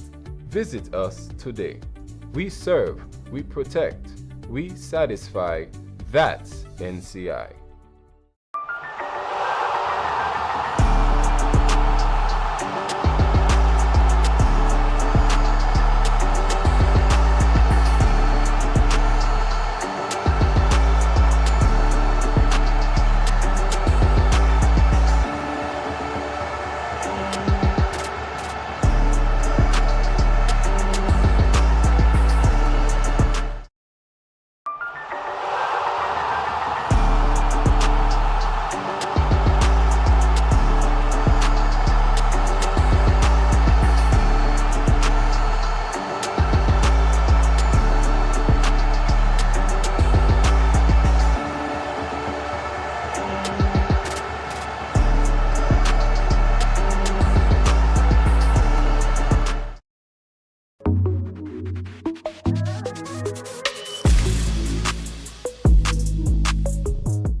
Late goals, late drama in several matches of the National Bank Group of Companies Premier League this past weekend, with teams rescuing a point from losing positions. It all started on Friday night when Development Bank St. Kitts Nevis and Peters FC took a 2-0 first half lead over Skellig Garden Hotspurs, only for Spurs to score and equalize in second half stoppage time to seal a point. Mackin and Gums got the goal scoring off for St. Peters in the 17th minute, followed by Aidan Nurse in the 37th minute. But Spurs came storming back. DeAndre Challenger in the 74th minute with a stunning volley strike, followed up by what could be the goal of the season from Marvin McSheen in the 4th minute of stoppage time from a free kick. They're down a man. McSheen's curling up one all the way. Back of the net. Coach George Yellowman Isaac of Spurs reiterated his team's never-say-die attitude for the relentless effort to draw the match. Jan Duncan of St. Peters was issued a red card in the 81st minute. Erdley Nisbet, the kit manager of St. Peters, also received a red card in the 84th minute. Coach Austin Dico Huggins of St. Peters partly blamed the result of the match on the red card Duncan received. Because I don't think that after we lost the playoff, we settled down and played the game. Still, we tend to hustle and rush out the play, therefore giving Spurs the opportunity to come forward again by giving them possession of the ball. And I mean, it's a brilliant goal they score, so I must say kudos to them. But I think we, again, once more, fail, so we just got to continue working. On Saturday, May 11th, we saw another late show, this time from Flow 4GK and Rockets, scoring in stoppage time to draw 1-1 with Honda Newtown United. Cross comes in now. Heads are going up and he's in the back of the net. Keona equalizing in late. Drama Late drama here in Warner Park. Another late goal that brings about the equalizer. That goal coming from Malik Roberts in the 7th minute of stoppage time for Keon. Dakari Phipps had scored the earlier goal for Newtown in the 50th minute. Coach of Keon, Anthony Nets Isaac, was full of praises for his team. Well, it's a joy, as you said, to get in the manner we get it. It was under a lot of pressure, to be honest with you. But after the goal score, the players them decide, well, we have to get one back. So they just play that, just not even on my permission. They just played, just getting forward. Dakari Phipps of Newtown, the goal scorer, was issued a red card in the 8th minute of stoppage time. Then again on Sunday, another late show, a 6-goal thrill at Warner Park, and a repeat of last year's finals. SL Horses St. Paul's United and Rams Village Superstars. Village scored the first goal in the 7th minute from Javon Amory, only for Javon Leader to equalize for St. Paul's in the 90th minute. Kalonji Clark then gave St. Paul's the lead in the 52nd minute, only for Hassani Fleming of Village to equalize in the 72nd minute.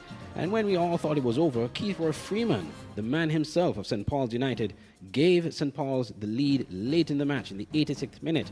But with 10 minutes stoppage time added on, Dajal Kelly of Village Superstars scored the equalizing goal in the 9th minute of stoppage time to give Village a 3-3 draw with St. Paul's. And get the equalizer here. Ball played in. Heads going up. Ball going. And the one deflected off of Dajal Kelly. Dajal Kelly off of the tie. And it's into the back of the net. Coach Stephen Clark of Village Superstars talked about the resilient spirit of his team, but at this time he says they need to begin getting 3 points from their matches. We want the 3 points. We needed the 3 points, we didn't get it. But still, we get 1 point, we'll accept it and move on. Jamal Jeffers of St. Paul's United said his team will keep fighting. Yeah, like you mentioned, we gave up a goal in the dire moments of the game, but we switched start, and in football it's about moments, it's about both attack and defense, and in those moments we want to be switched on 100%. Unfortunately, we gave up a late goal, but we still see the resilience of the team. We still see that the team fighting. We know what St. Paul's could produce. Everybody knows that. We just have to, find our rhythm and get back to winning ways. In other results, on Saturday, May 11th, Trafalgar South Stars are still yet to win a match, losing 2-0 to Hot Springs Bath United. Armani Williams scored both goals for Bath in the 38th and 54th minutes. And on Sunday, it was a shocking result.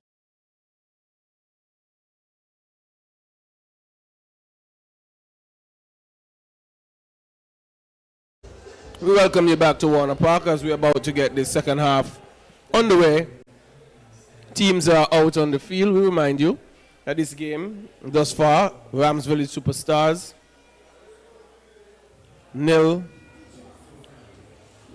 Development Bank St. Peters 0, and we see 2 changes being made.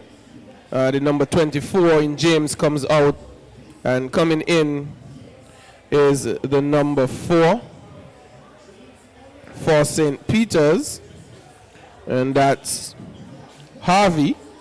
And the number 5 as well going in. Number 5 coming out. And the number 29. The number 29 goes into the game. And that's Kadeem Rollins. So it's Rollins and Harvey joining play. The whistle goes, and Village looking to hit this one long to find Amory. Amory takes over this one. He's going to play back with Rogers. Rogers playing the left back position. Going to look to get around a player who has just come on in Rollins, but Rollins tracking back well and cutting that one out. Getting it off of Rogers, and we welcome back Derek in the commentary position as well. Well, I see St. Peter's making a double substitution there in terms of taking out James and also Warner and replacing them with 2 fresh players. But Novel, while we have a little break in the game, I think that you have a little excited historic news that you can probably break even with us. That happened there in but it's Wilkes looking to square that one back. And Burnham getting on anything, and Javon Amri firing a shot there, and that one was blocked by St. Peter's. And St. Peter's now looking to counter-attack.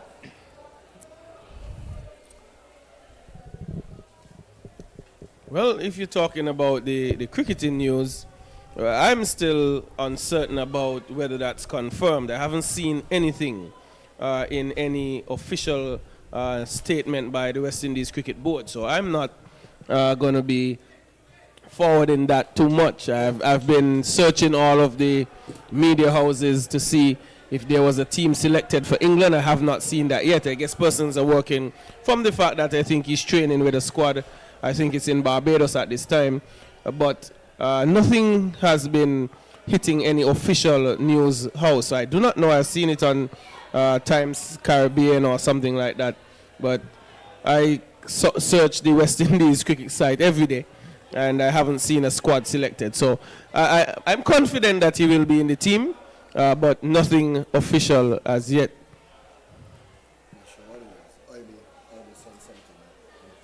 Yeah, I've been seeing it around all day, but I'm not just going to put it out there until it's in official capacity. But we're back here at Warner Park. It's Aiden Nurse getting a good turn in, trying to play in Harris. He does so now down the right side, but you are just doing a good job on shielding this one out. Harris was unable to get on the end of that one to effect a shot on goal, but good defensive work by Rams Village Superstars. And I just want to take this time out to send birthday shout-outs to the man Opel Pepe Isaac, who is celebrating his birthday today. Spurs played earlier, and we had a little surprise for him in the stands at halftime, where we had the former president, Peter Jenkins, ordering a fruit basket and a cake, and the cake was presented by myself, and the fruit basket was presented by Weatherman Dorset. And Opel was shocked indeed. We had him on camera. Brian recorded it, and we sang happy birthday for him over the PA system. Well, you know, Opel would have played in this league and played for St. Kitts for a long time. But here is Rogers on the end of this one, on the top of the box, and there might be a foul, and yes, it's going to be a penalty kick. Well, he's immediately signaled by referee Basu. Is it penalty or is on the top of the box? But it appeared that he pointed to the spot. Well, it's outside of the box, is it? It's a free kick. It's a free kick. And again, I think St. Peter's Derek living dangerously. That's the second sort of a situation just outside of the box where they were committing a foul, but Ami would have been bearing down on goal. And I would say lucky days for St. Peter's, but they have not averted all danger just yet.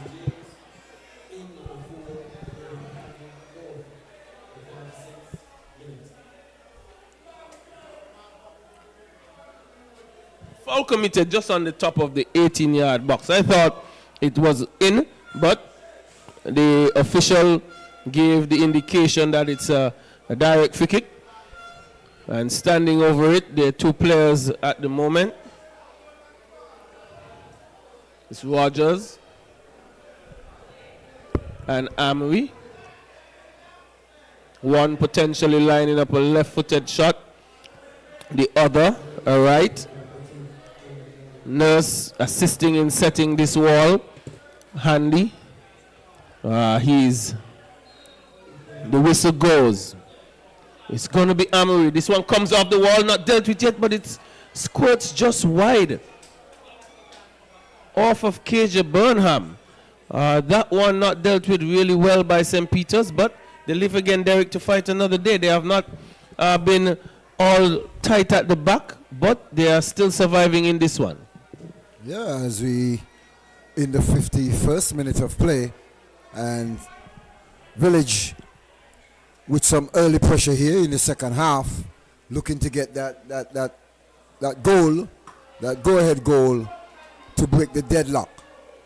And I think if Village win this game, they probably can take the top of the table, and there's meaning in this game. And I think if St. Peter's, on the other hand, win, they can probably go either fourth or third, somewhere thereabout. So as we come week after week, we know there will be some shifting in the table every week. The table continues to be tight. We have not seen the table as tight as this in years, coming down to the final four. But it's just left to be seen who will be the top 4 teams coming down to the last game. Lovely through ball there, and Williams looking to get on to the end of that, and Lyndon David cuts it out. And the referee is in the way of Joseph Wilkes. But Joseph Wilkes, that was a bad touch by Joseph Wilkes nonetheless, and the referee sort of got into the mix of things. The fans did not like that one. Derek, as you mentioned the table, Rams Village Superstars, they're on 18 points. If they are to win this one, they will go to 21. And St. Paul's, they're also on 21 points. But St. Peter's, on the other hand, they're on 16. 3 points will give them 19, which puts them in 4th position, really. So this one is a critical one. Could potentially push Rams Village Superstars out of the top 4. But there's Amri looking to square one across, but Galloway getting back well and putting that one out for a corner. So you're talking about a game that has meaning. This one does. 3 points for St. Peter's would knock Rams Village Superstars out of the 4th position, and they will take that one over. And week after week, this will happen as we wind down and trickle down. We saw Old Road, Big Bad Old Road, drawing with Garden Hotspurs tonight. Heads going up, Village not able to get that one on target as St. Peter's defended strongly. Again, they have been defending well in terms of defending corners and throw-ins.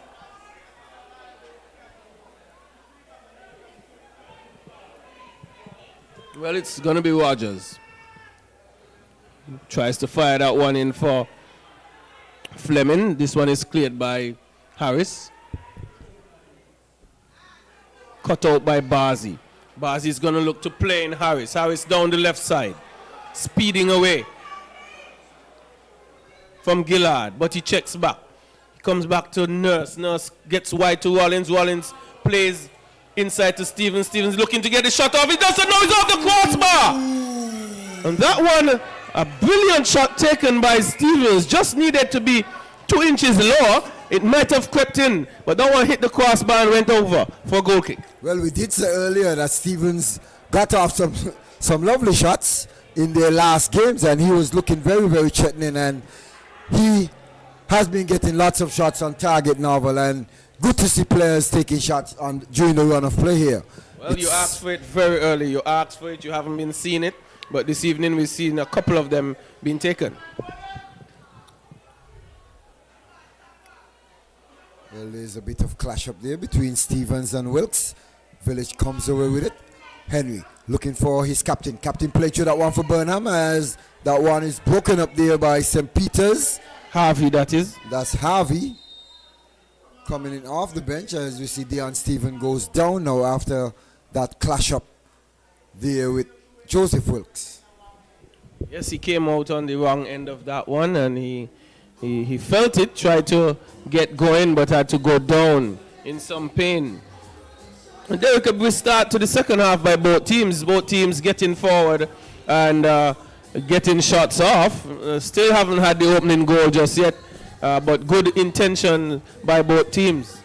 Well, they're playing with purpose, and I guess they know what is at stake here. Village, as I said, not wanting to give up these 3 points. They must get something out of this game. As I said, if St. Peter's win, they can push Village out of the 4.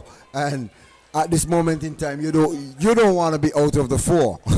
Well, no team in a commanding position in this table. St. Paul still leading it, but they're not in a commanding position by any means. St. Paul's, they have been unable to get a win for some time. 3 games on the run, they have not picked up a victory. I think it's 4.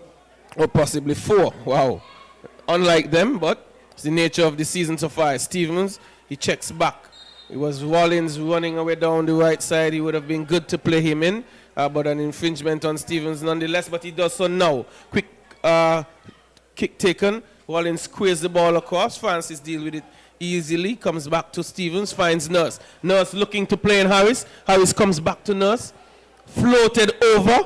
It's going to be Bazi taking a shot, and it's just across the face of the goal. Again, St. Peter's with another opportunity, Derek.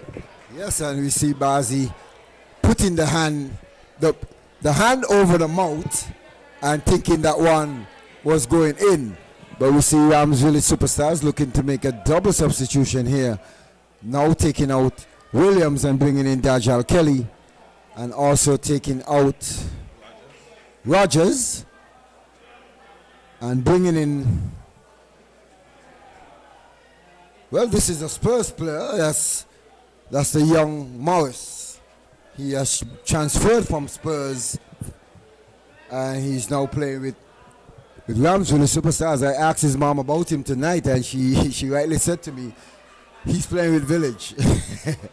So I was a bit of shock when she said he's playing with Village, because I haven't seen him for the season, I must say, with Garden Hotspurs. But he's a very young, promising defender as well. And as he takes the field, let's hope that he can bring some sort of justice and flair to the Village defense. But it's St. Peter's looking to break on the left side. Bazi just threw away one, putting that one on a plate for Kirkland. Harris outstretched leg, and Kirkland not able to get a touch on that one to redirect it onto the target. And St. Peter's with some pressure here after Village looking to counter-attack now. Dajal Kelly looking to break forward, looking to play through that one. Joseph Wood comes away with it, looking to play through his captain on the left side. And Harvey comes across and clean up things. Now we have the new player, that's Morris, goes on the inside, finds Fleming. Fleming with a poor ball there. Not like Fleming, I must say, Novel. Very much unlike him. Normally very cool and calm and collected with his job, but this one being hit long by Francis. Harvey again doing the job. Gordon tries to get it further cleared, only finds Kelly. Kelly comes across to Keja. Keja is shooting, not a powerful shot, and Hanley will pick up cleanly. But thus far, Derek, in the second half, Bazi has found some space down the left side for St. Peter's. And I'm wondering what's causing that. He's been, for some reason, been able to get around Gillard, or it's just good passes that are finding him. But here's Wallins. Wallins comes to Stevens. Stevens trying to play Wallins down the right side. And it goes into touch. Wallins didn't chase that one very hard at all. Didn't realize it was so heavily hit. But we're getting some showers of blessings. The place needs a bit of cooling, Derek. It's pretty hot in this commentary position. It's pretty hot out there. And the players might really be welcoming this. Well, let's see if this can bring some sort of change in the game. There's a wet surface now. A little sprinkle of rain. It's Amri. Controls. One to beat. Amri. There's some two other extra players coming across to give that support to Crawford. And Morris goes on the inside, finds his captain. Captain goes to Henry. Henry looking to play through that one. And it's cut out there by David. Village wins back that one. And David now one-on-one versus Dajal Kelly. Kelly looking for support. Kelly looking to take on David. And Kelly runs out of room and dribbles that one over the goal line. And David is a very, very strong, tough defender that you don't really want to mess with, Naval. Yes, he's very solid in defense. He does his work, and a lot of times players try to overdo. I think David sticks to his task, and he was able to keep Dajal out. The thing is, he has to do that for the next 30 minutes or so. And we know that Dajal Kelly on his day is a handful to deal with. There St. Peter's playing with the ball in the back, not getting it out of danger, but gets this one forward to Bazi. Bazi controls, plays with Nurse. Nurse hitting this one long, trying to find Harris, not dealt with by Francis. Francis getting back though, shielding out Harris, but taken over by Burnham. Burnham playing wide, finding Amri. Amri losing this one, dispossessed by Wallins, finding Nurse in the middle of the pitch. Trying to play in Harris, taken over by Francis. Francis plays with Keja Burnham. Burnham comes back to Morris. Morris at left back, just coming into the game. And he plays with Raheem Francis, not controlled really well, but had the time to regain the control of it.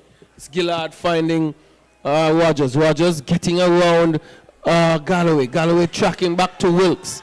Wilkes linking up again with Rogers. Rogers with the overhead flick to Dajal Kelly, running on to this one, getting across, but that one would find no one home. Rollins has some time and space down the right side for St. Peter's. What is he going to do with it? He checks, he's waiting, looking for some support. No one showing up in midfield. He plays a long pass, finding Aiden Nurse. He's in acres of space. Tracking back is Rogers. But Nurse is able to get it wide to Rollins. Rollins doesn't control well and he goes into touch. Poor football. Should have done lot better. He had time, he had space. He could have created problems for Ramsville Superstars, Derek. Well, it seemed as if he took his eyes off of the ball.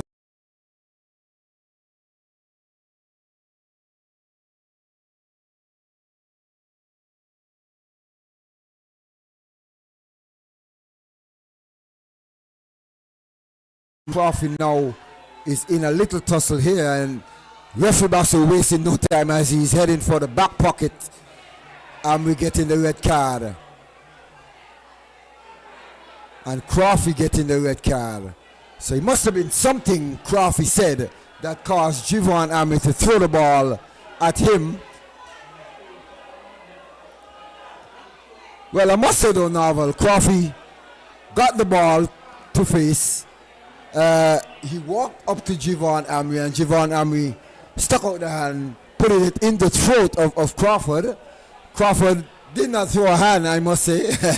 I'm surprised he got a red card. He got chucked. I think he held his cool and still got a red card. He didn't respond. He didn't retaliate. But well, I'm not sure because he boxed the fist, but boxing up the fist or even raising the hand does not qualifies you to get a red card. Not from my knowledge. He didn't respond. He didn't retaliate. He was hit twice and still didn't respond, but yet still he got a red card. But unfortunate, both teams, again, red cards been issued here in this game, and players unable to maintain their cool, unable to maintain their calm, and let's see how costly this card would be for either team. So both teams in the 64th minute of play are down to 10 men. Crawford and Amri going off. A very important attacking player for Ramsville Superstars. And the right back for St. Peter's. But Ramsville Superstars with it powering forward is Rogers, it appears. But he's, no, it's for, yes, Rogers, he's fouled. Going down. And this game has come to life in terms of the crowd. They are responding to the cards that were issued. Two players, one from St. Peter's, one from Ramsville Superstars. I think Ami was the guilty party, but for some reason Crawford was made to pay for being cool and being calm. Unless I missed something, but the referee was right on spot and he thought what was best to do. So both teams down to 10 men. It's still 0-0. We're in the 65th minute of play. And Fleming playing this wide to Kelly, who is down the left side. He's taking a right-footed shot. It's not going to do any harm. Hanley allows it to go outside for a goal kick. So it's going to be tactical moves by teams. We already see Kelly shifting from right to left where Ami was. We see KJ Burnham sliding out to the right side there to pick up where Kelly was. But St. Peter's are going to look to advance in Stevens. Stevens has two players on him. He cuts on the inside, gets around both of them. Still traveling with the ball, looking for some support. He has Rollins wide. Rollins has been, well, nice touch, gets around Kelly. This one is lost and goes into touch. I did say Rollins. But it wasn't Rollins down that right side. It was David doing his job. It's Galloway to take the throne now. Morris doing the job. Kelly taking over. He's been hounded by Rollins. Nurse joins the attack to win the ball. Still bounces off. Gillard has it, was looking to play Burnham down the right side. Wilkes in the middle with it now. Doesn't have any support. Trying to get around Harvey. Still Harvey with it. Hounding him. Rogers picks it up. He has time. He has space. Very calm. Not in a rush. Gets around one. Gets around two. Has a third to beat in Harvey. Harvey tackles. And that's going to be a foul outside of the box.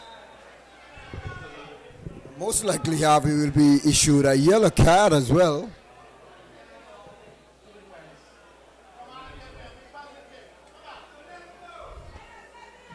Well, there you see the skill of Amri taking over, getting around three players. He's still down. But Rogers, sorry. Amri is the one who left the field. Amri is in the showers by now. Well, he got in an altercation with Crawford, and I think he was fortunate to also have Crawford leaving the field with him.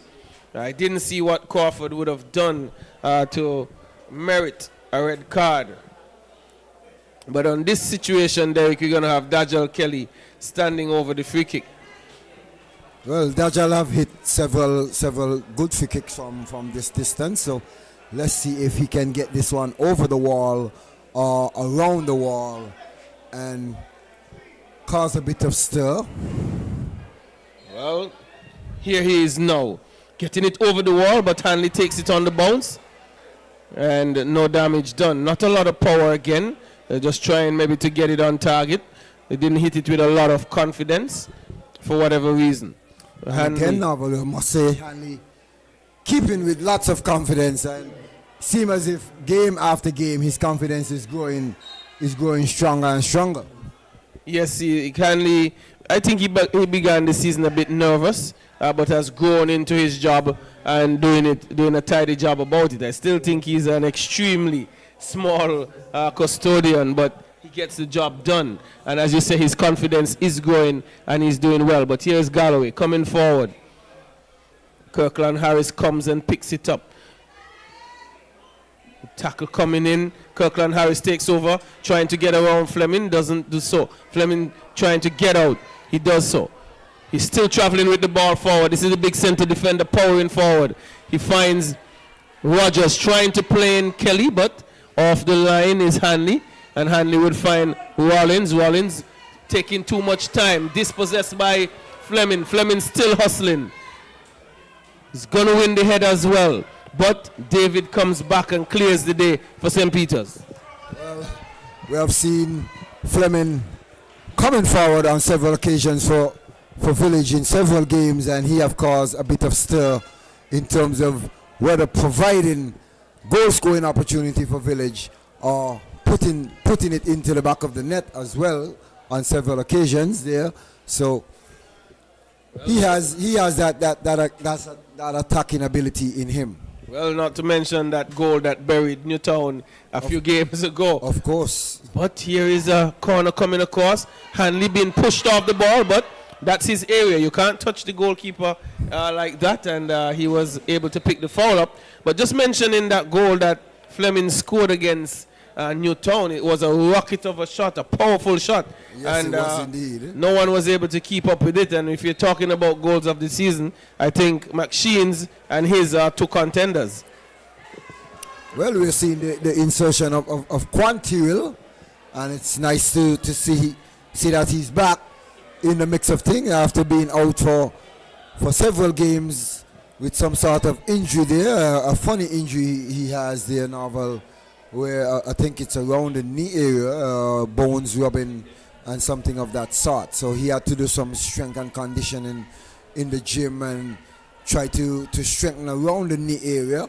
But it's good to see him back on the field, and we know that he can be very dangerous in the open field for St. Peter's. Oh yes, he's a dangerous player. He has a shot on him.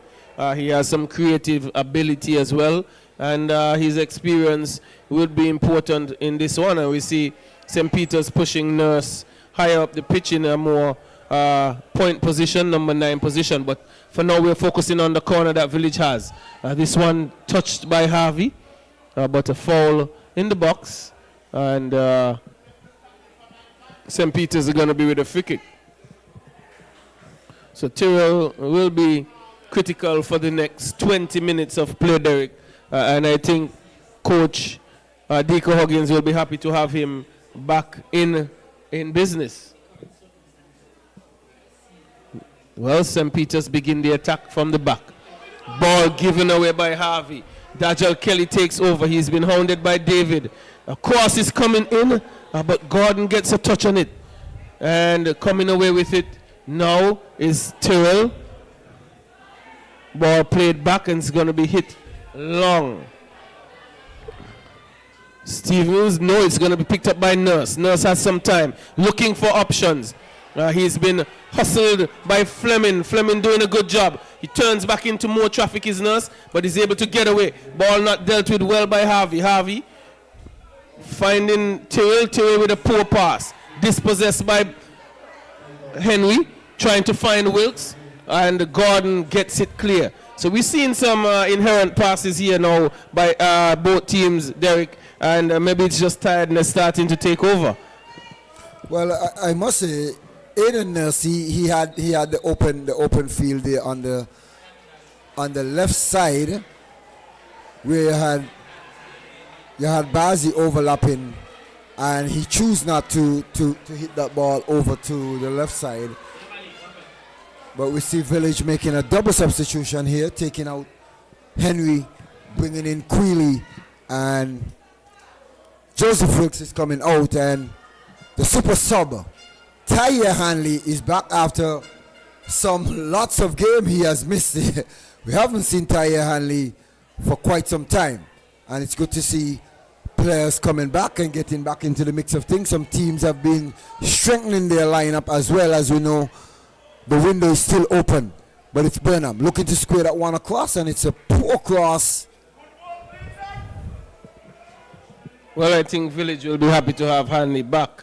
A good goal scorer. He's always a hustler, and some person said the ball follows him, and he's capable of much in front of goal.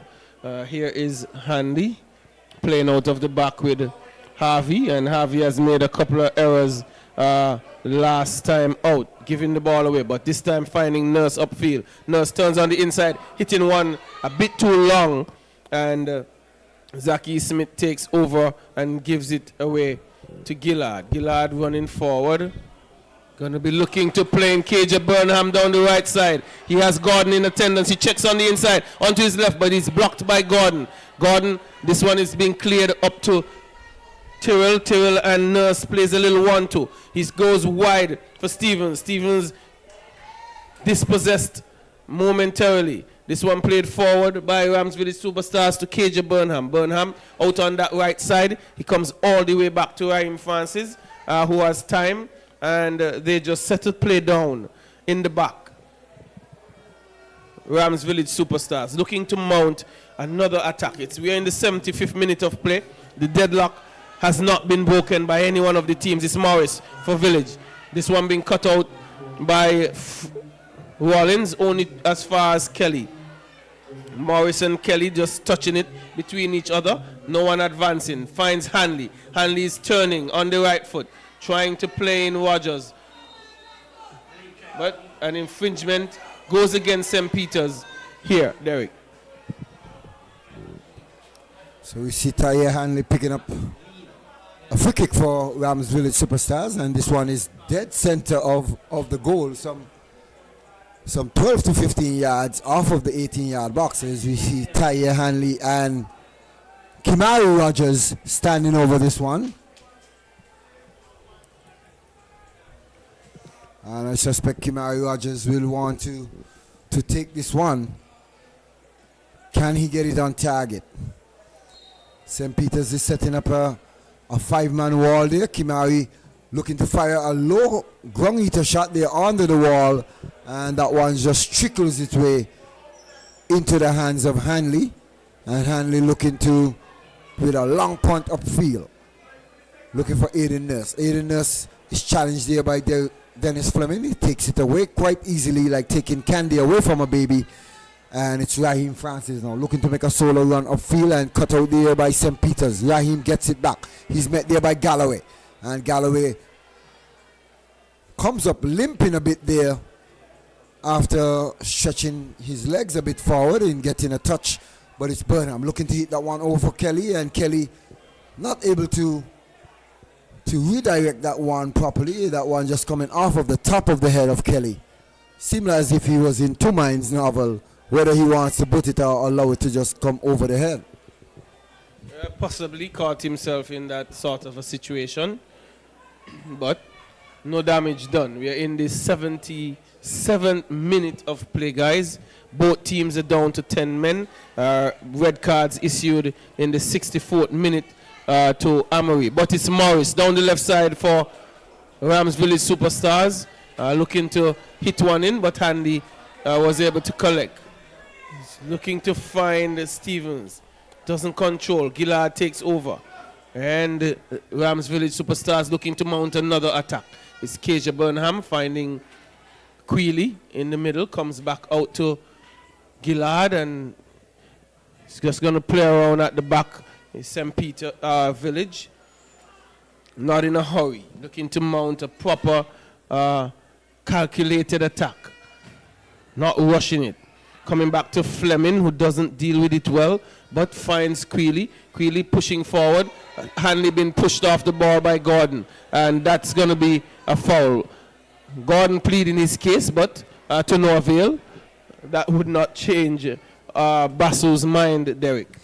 Well, the whistle has already been blown, so Gordon can throw up his hands all he wants, and the call will not be taken back. So it's another free kick for Rams Village Superstars, and Kimari Rogers standing over this one again. He have another opportunity.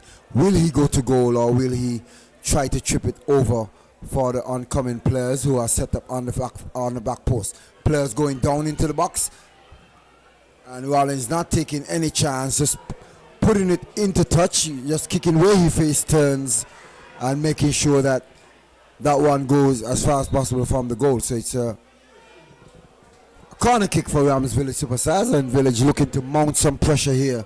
It seems as if the linesman flag is up on the eastern side, so a player probably moving too quick before the free kick was taken. Yes, that probably was the case, and but I didn't like how Rollins dealt with that one. He should have been able to swing a right foot on it and put it out for a throw, but fortunately for him, there was someone in an offside position. Hanley is going to play with Harvey at the back. Pressure coming now from Hanley, but this one being struck long. Morris gets his head onto it. Tyrrell finds Nurse. Nurse has David with him, and David looking to find Rollins. Rollins hitting a cross coming off of Francis, but Fleming is going to clean up things. Coming all the way down to the halfway line, finding Gordon. St. Peter's now looking to mount their attack. Finding Rollins. Rollins comes, he's been challenged, and advantage being played here. Galloway takes over. St. Peter's with it. True ball, but quick off his line is Zakis. He loses this one, but oh my God, this is poor. Just chipping the ball directly to Zaki Smith, but Gordon has it now. St. Peter's not taking the opportunities. Stevens takes over. Again, gives it away in a good area, but a foul being committed. Wow, well, Tyrrell was gifted with the ball there by Zaki. Zaki sliding and getting down and causing that one to get out of his hand, and Tyrrell turning and just putting it back into the hands of Smith and telling him, well, I guess you lost the ball, so have it back.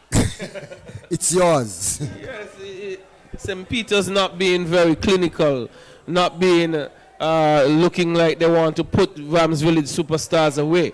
And there had been two errors this evening by Zaki Smith that could have cost Village, but St. Peter's unable to capitalize on it. A free kick though is had by St. Peter's. Standing over it seems to be Tyrrell, and he's going to be looking to put this one on target at least if he can get past Smith. There is a 5-man wall, 5-4. Yes. And what can Tyrrell produce here? Bassett blows the whistle. Ball being struck well, but over the crossbar. Not troubling Smith. He allows it to sail over, and no damage done. The deadlock still hasn't been broken. We're in the last 10 minutes of regulation. 82nd minute of play, Derek. When they say lots of goals are scored, would any one of these teams be able to break the deadlock?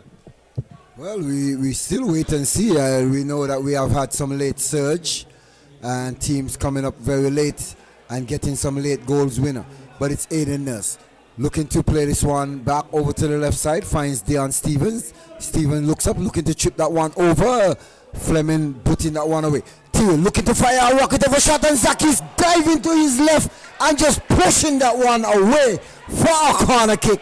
And a late surge here once again by St. Peter's. So Theo getting another bite of the cherry novel. Yes, he did, and not a bad shot at all, but Zaki Smith was equal to the task. He was getting down low and using that big palm, his left hand, and pushing it around the goal post. So St. Peter's mounting some late pressure here.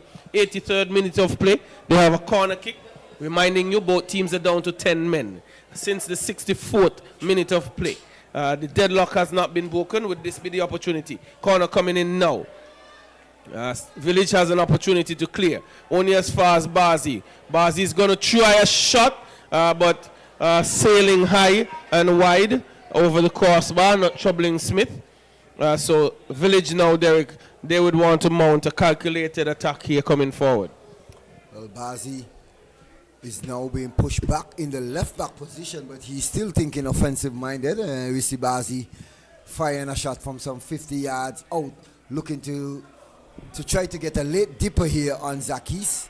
And Lyndon David just muscling Dajal Kelly off of the ball and just shadowing that one out for a throw-in for St. Peter's. Well, it's Rollins who assumes control. Galloway gets forward to Nurse, trying something fancy, needlessly so, almost losing it. But Galloway takes over. And he's going to go wide to Bazi. Bazi has Stevens with him. Plays in Bazi. Bazi was going to look to cross. Yes, but this one comes off of the defender and goes into touch. Derek, sometimes that's where you see players losing their head. Nurse just needed to play a simple pass, and he was very fortunate to have found Galloway. There was no need for that. You have things under control. Play simple. He could have lost it and cost his team. But here is St. Peter's, a shot being taken here. Again, going over the crossbar, not controlled. Not troubling Zakis. Well, Deon Steven taking a shot there on the weaker leg, as we call it, the balancer. Not able to get that one nowhere close the target. And David just hitting that one out, and David seems to be marking Dajal Kelly very, very tight and close, not giving him much space to insert himself into this game whatsoever. Well, I think that's what he needs to do. You give Dajal Kelly time and space, he's going to hurt you. But this one been headed down to Nurse. Nurse controls, finds Rollins. Rollins has Morris ahead of him. He hits it off Nurse. Goes into the middle. Rogers was looking to play in Kelly, but Gordon takes over. Finds Stevens. Stevens controls. Terrell running ahead of him. He has someone tracking him back well. Dispossesses him. And Ramsville Superstars takes over with Francis at the back. The crowd on edge here. We're in the 85th minute of play. Dennis Fleming and Francis just knocking it around in the back, looking for the spaces to open up. Francis taking the space ahead of him. He finds KJ Burnham wide. Here's Kelly flicking on one for Hanley. And he goes down in the box, getting a shot off, but this one just goes out for a goal kick, Derek, but was in a very dangerous area. Yes, and Gordon just getting back and applying some pressure there on Hanley, not giving him the chance to get off a comfortable shot. And you just have to hope and pray that Hanley does not get a good foot on this one. And as he did, he put it wide of the target. So we know the King will be coming in for Burnham, and Burnham exit on the eastern side of the field, and King Another young player, another young under 20 player, they're coming in for Rams Village Superstars. Okay, Burnham, I think he put in a good shift for Rams Village Superstars this evening. But King will take over that responsibility. Queely in the middle, finding Rogers. Rogers has 2 players, but he lost this one. Stevens take over. King tracking back well. He won it, but hopping around. He takes over now, and he plays with Gillard in the back. Rams Village Superstars gonna look to mount another attack. Gillard look undecided, but he finds King wide. Linking up both of them, but getting the job done was Stevens, but this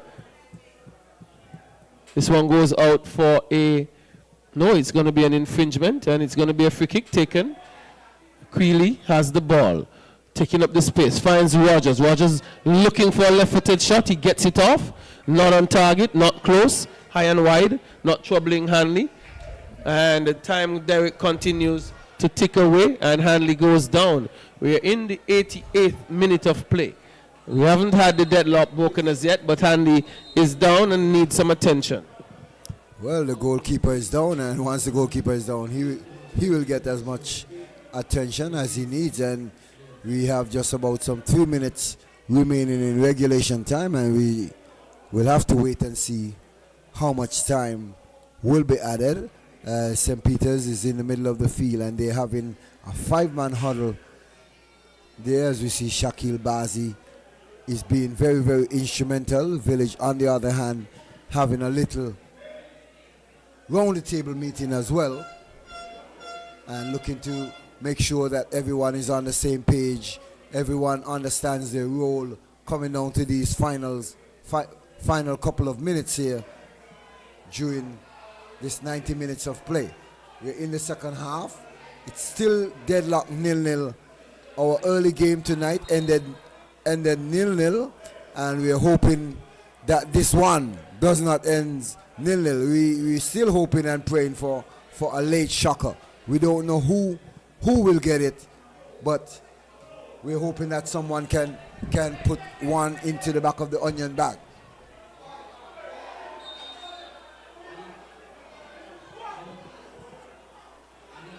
And there was a whistle, there was a tackle by Morris, and we saw Rollins going down. Not sure if Rollins touched the ball. He did.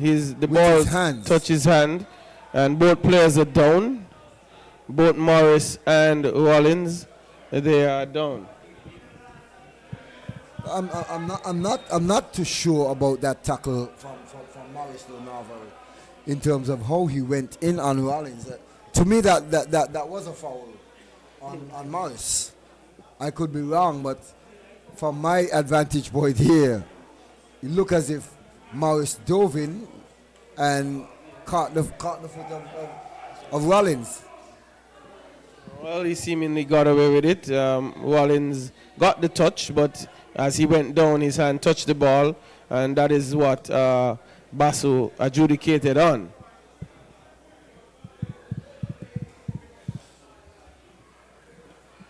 Rollins appears still to be in some discomfort, and he's up now though. And with time ticking away quickly, we're in the 90th minute of play, and we are waiting to see how many minutes will be added to this one, and the time comes now. It's going to be 4 extra minutes added, and Derek, you can start the clock now. And this one has been touched on by Dajal Kelly, not out of danger. St. Peter's hitting it long. And Morris is going to take the throw for Rams Village Superstars. The crowd on edge there. You could hear the crowd in anticipation, hoping for a goal from either team. Both sets of fans screaming and shouting instructions. This one is being thrown into Hanley. Hanley goes down. Nurse with a good touch, but Morris goes down and he gets the call. The Lions assistant referee had his flag up, and he picked that call up.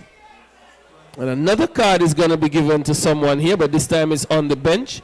Who it is, I don't know. Number of 2 persons got cards here from Basu. And clearly stuff has been said from the bench. And 2 persons got yellow cards from the St. Peter's bench. It's going to be Lyndon David who is going to look to play this one in for St. Peter's. The whistle goes. He's hitting this one just on the edge of the box. Cleared by Rams Village Superstars. Gordon gets the touch. Galloway is unable to control, but we're just not getting away. Rollins has the ball, goes back to Galloway, who's just getting up, and Tyrrell gets around too, trying to find Nurse. Nurse doesn't control. Fleming hits it long, but Bazi clears. Stevens gonna look to control. No, it's been cleared. Rams Village Superstars now asserting control of the ball. Probably a minute and a half gone in extra time. It's going to be Gillard. Gillard hitting it forward, but St. Peter's gets it. It's going to be Nurse. Nurse down the left side. He comes around, turns, gives it away, or Rollins, no, Rollins gets it. A good work back from him. Galloway takes over, finding Nurse again. Bazi running forward. Still going forward. Has it, gets around his man. Can he get a good cross in?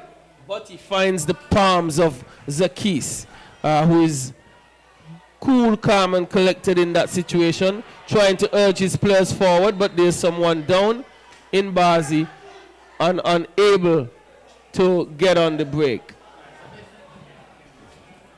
Well, I'm not sure why Zakis was holding a play there, Novel. He had the ball in his hand and he's signaling to his players and shouting to his players rather than punting and hitting the ball upfield. I mean, we're in the dying moments of these things, and you want to try as much as possible to get St. Peter's off balance, as we should say, and not allow them to rack up as quick as possible. But they had players behind the ball. It was some five players versus 2, but nonetheless, as a keeper, you should be able to punt that ball upfield. Or there's a player, the goalkeeper is down for St. Peter's. So I guess that's what Zakis was signaling. But I would have punted the ball upfield, Novel.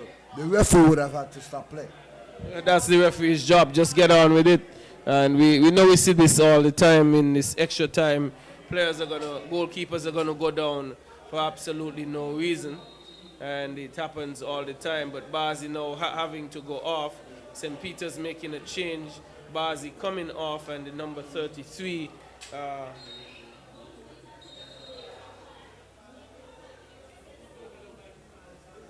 And that's Tijani Isaac. He gets into the game as Bazi seemingly would have picked up an injury and he's unable to continue. Well, Basu calls this one, Derek. He doesn't add any time on. He hits it the exact 4 minutes and he calls the game immediately. Fans are not too pleased about that, Derek, but I think it's a good point for St. Peter's. Village really would have wanted the 3 points to try and get on top of the table, but I think St. Peter's will be happier with this 0-0 draw. So second game this evening that has not produced a goal. Well, that is so true, and we hear the Village fans buzzing, and referee Basso not allowing Zakis to even play the ball upfield. But as I said, Zakis had the ball in his hands, and he wasted some 10 to 15 seconds rather than playing the ball upfield quickly. I mean, you're at an advantage, force the referee to stop play. I mean, had the ball kicked upfield and won your player's control, and the referee stopped play, then he would have had to do a drop ball somewhere in the middle of the field there, where you would have been closer to the goal. But on the other hand, he chose to play the fair play and looking out for his fellow keeper on the opposite end. Right, well, I think this evening, Derek, was a tale and a situation where neither of the teams could convert opportunities presented. there were not many clear-cut opportunities, but the ones that were presented, none of the teams were able to put home. And this one ended 0-0, which really aids both St. Paul's and Keon, who are playing tomorrow. A win for either one of them gives them a little breathing room ahead of Rams Village Superstars and Old Road, who both has drawn this evening. Not a really exciting one, Derek. 2 red cards been given, a couple of yellow cards, no goals, and this game is about goals. Disappointingly so for both teams. They would have wanted 3 points, or at least to get on the score table, but that didn't happen this evening. Well, I must say, Novel, we have seen teams struggling coming down to the final wire. Yeah, as we getting set for our final 4, teams are struggling a bit to pick up 3 points, as teams are getting stronger and stronger, I should say, defensively, and being in a different mindset in terms of not giving up late goals or giving up goals on in total. But this one ending 0-0, and both teams had their chances to get their goals, but they failed to do so, and this one they had to share the spoils. So as we wrap up here from Warner Park, we invite you to come back tomorrow, and let's just hope that we can get some goals tomorrow. We do hope, and you did mention, Derek, before I close out, teams struggling to get 3 points. Rams Village Superstars, I think this is the 3rd draw on the trot. They would have drawn with Bath United, drawn with St. Paul's, and now they're drawing here this evening. So you're right, the second round is proving to be a lot more cagey, a lot more difficult for teams to pick up victories. Most teams are capitalizing when they play against South Stars, and they almost upset Connery last night.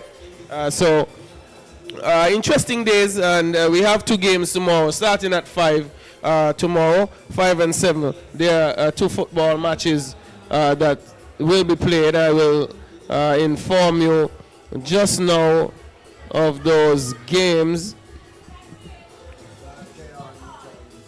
Yes, it's Bath United taking on Keon, and St. Paul's and Newtown. Those are the 2 games for tomorrow. So do tune in, and we'll be happy to bring you coverage. We do trust and hope that you enjoyed what was presented to you this evening in terms of commentary and in terms of football. It's Norval McCall saying over and out, have a pleasant evening, be safe, and hydrate yourselves.